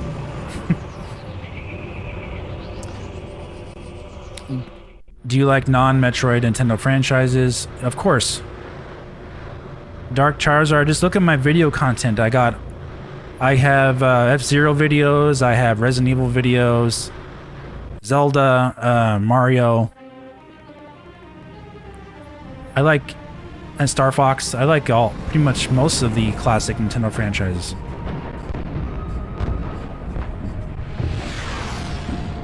I've been focused on Metroid lately because of... I'm really interested in Metroid Prime 4, and when that's going to be shown. I'm interested in Metroid Dread, Metroid Prime Trilogy. And also, there is no Metroid game yet really on Switch that's been released. And that's one series I was hoping they would get on there sooner, but they haven't done it. So soon, guys, soon. Soon we will have all that. This cannon was our only weapon capable of taking out orbiting ships. We need you and the other hunters to get the generators back online. You look at his suit though. You see how detailed it is. Like you can see like the little fine detail on his armor. I'm uploading the generator coordinates to you now. His helmet even. Good hunting.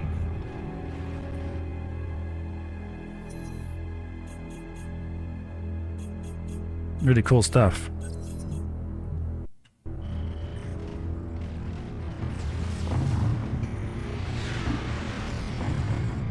See how like shines and reflects?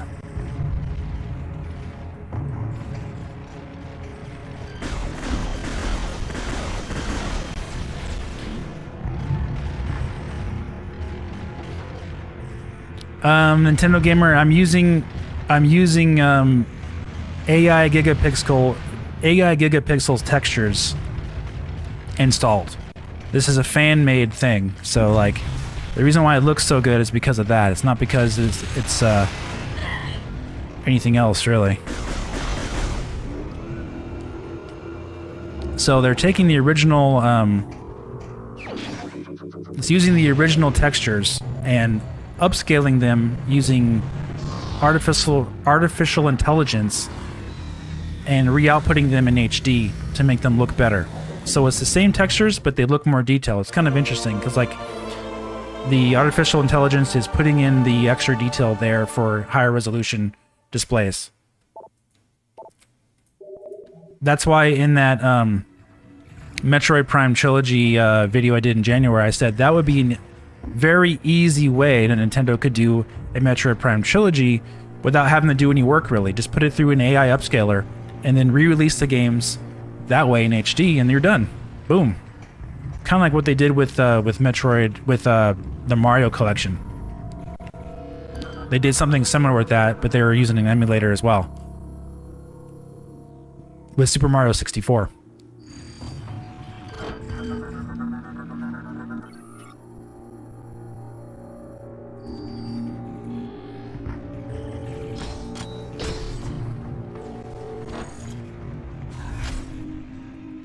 Yeah, Retro Studios doesn't have any excuse, you're right.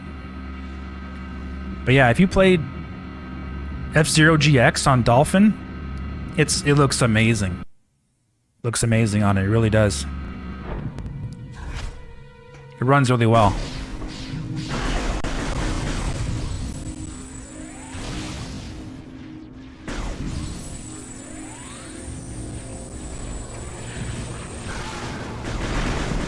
So before I end the stream, I'm gonna show you some more cool effects I can do with this mod.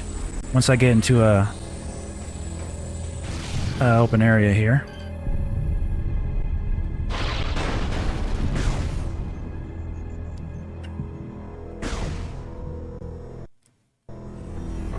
Some really trippy stuff you can do. Let me take care of these guys.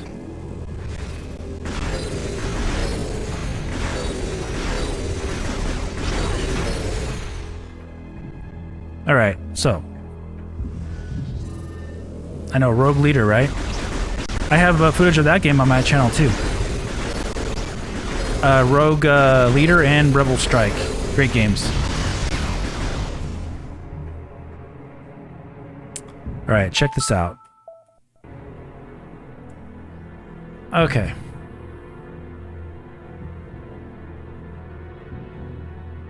Let's make this look really interesting. There's a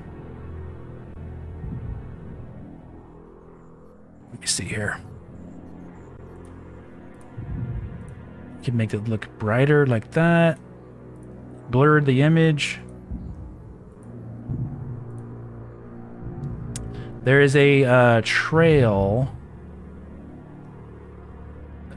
Let me see here. Does this do anything?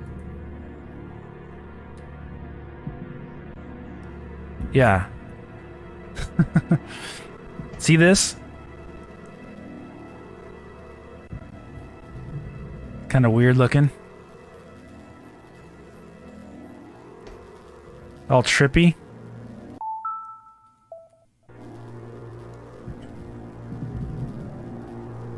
Tracking rays. Here we go.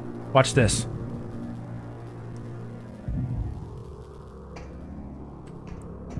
So like if you're like if you're on something like, you know, taking an edible or something, this would probably look really trippy to you right now.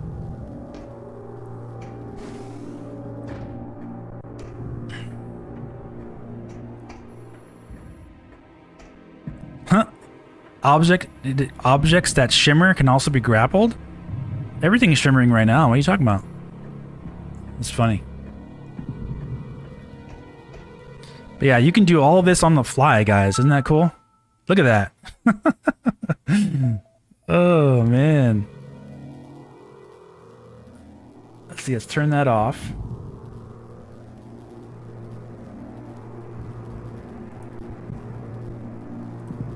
Okay. Let's turn. How about let's try the flashlight. There's a flashlight I can turn on too. Try the flashlight. See that?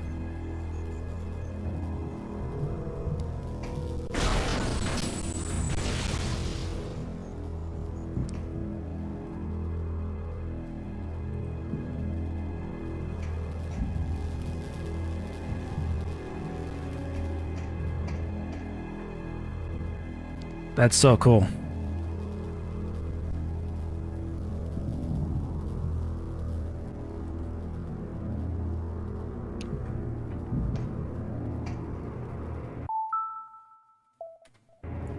Okay, turn the flashlight off. And we can also do blooming HDR. Let's try blooming HDR. Boom! Oh my gosh, what's going on? Whoa, dude.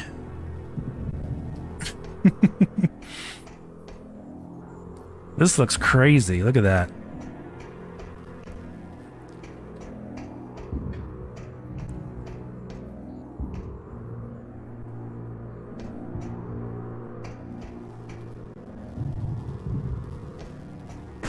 Like if This game is already bloomed enough, right? Let's see. Let me turn on... Let's turn on, like... Let's give it all the bloom it can handle. Let's make it like the most bloomed out game ever. Oh my gosh, it's gonna be crazy.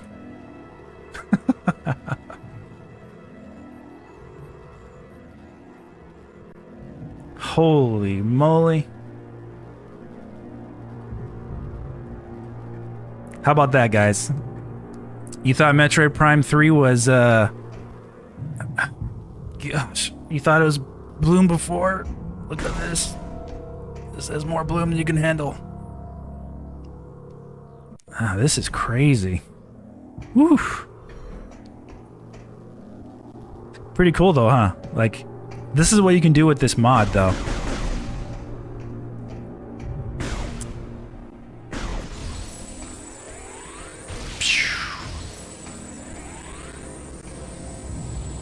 This is like the most bloom. I should take a screenshot of this. I think can I take a screenshot here? Yeah.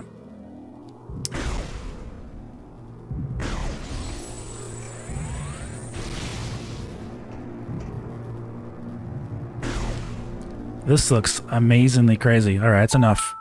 Oof. Wait. What I can do actually is I can turn this off with one press of the button with F12. That's how it would look normally. So this is like with no, this has nothing in, this is no reshade at all. This is just with the gigapixel textures by itself. And this is how it would normally look without all the extra processing. And turn it back on. Boom! Ooh, my gosh.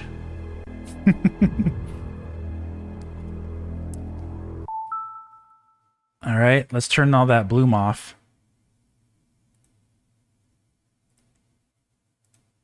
Okay. Okay, and just have the regular enhancements that I already had. Okay, cool. Alright, is there anything else I can do here? Some of this stuff will make the game kind of like crash. Yeah, I can still see. You can still see with that on. It's just I was overdoing it there because it was just ridiculous looking. Yeah, I got PD80-02 Bloom FX on. That's like gives it a little bit extra bloom.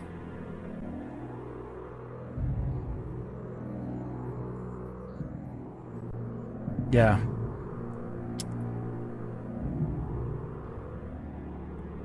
There's also some funny little things you can do as well. Like you can make the screen look all weird like that.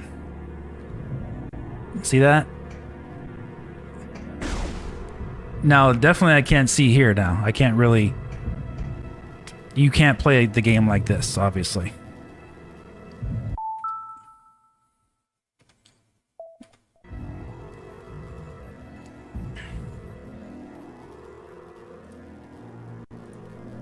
Can make the game look all wavy like that too.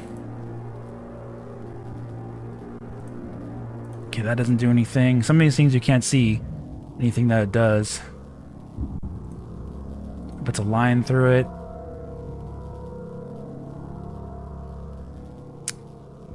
Black and white. Magic HDR, what's that do? Oh, that looks, just makes it look all super dark. Yeah. Not preferred. Oof.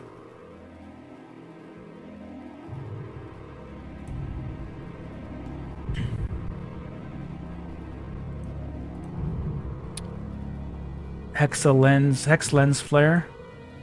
This adds a little, like, you can see that there. You can add like little light sources there to like to the things around you. Kind of annoying. I wouldn't use it personally because they're fake. They're all faked.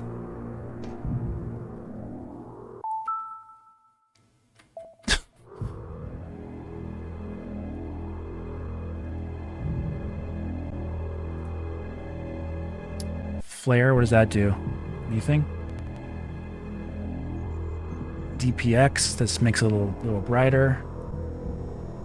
CRT. Can I use it? You can just use a CRT. Yeah, that makes it looks like an old CRT TV.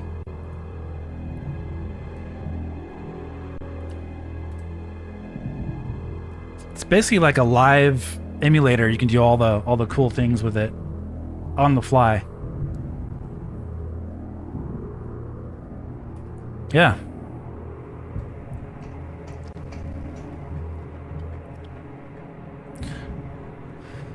So yeah, guys, that's basically it. You guys have any questions before I end the stream? That's pretty much what I wanted to show you. I can't stay on forever. I got things I gotta take care of. If you got any more questions, let me know. Otherwise, I'm gonna probably take off.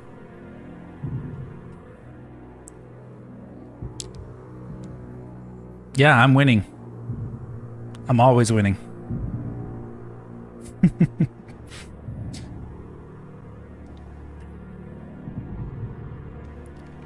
Thank you all for coming by the way. Thanks for supporting the channel. Please leave a like on the stream if you can. That'll help out. Share it out. It's fun. Yeah, this is a cool mod, and again, all the links are in the description how you can install it yourself, but you do need, I recommend you having at least an 8-core CPU, at least a 1080 Ti graphics card, 16 gigabytes of RAM in your PC, SSD to run it all on as well, if you're interested in it. So, yeah. Thank you guys all for coming. I think I'll go ahead and end it there.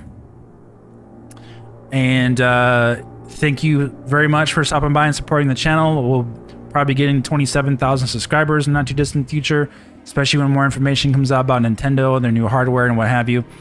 And we'll go on from there. And more Metroid stuff as well as to go over as well. So thank you all for coming. And I will see you guys all very soon in the next video. Have a great day.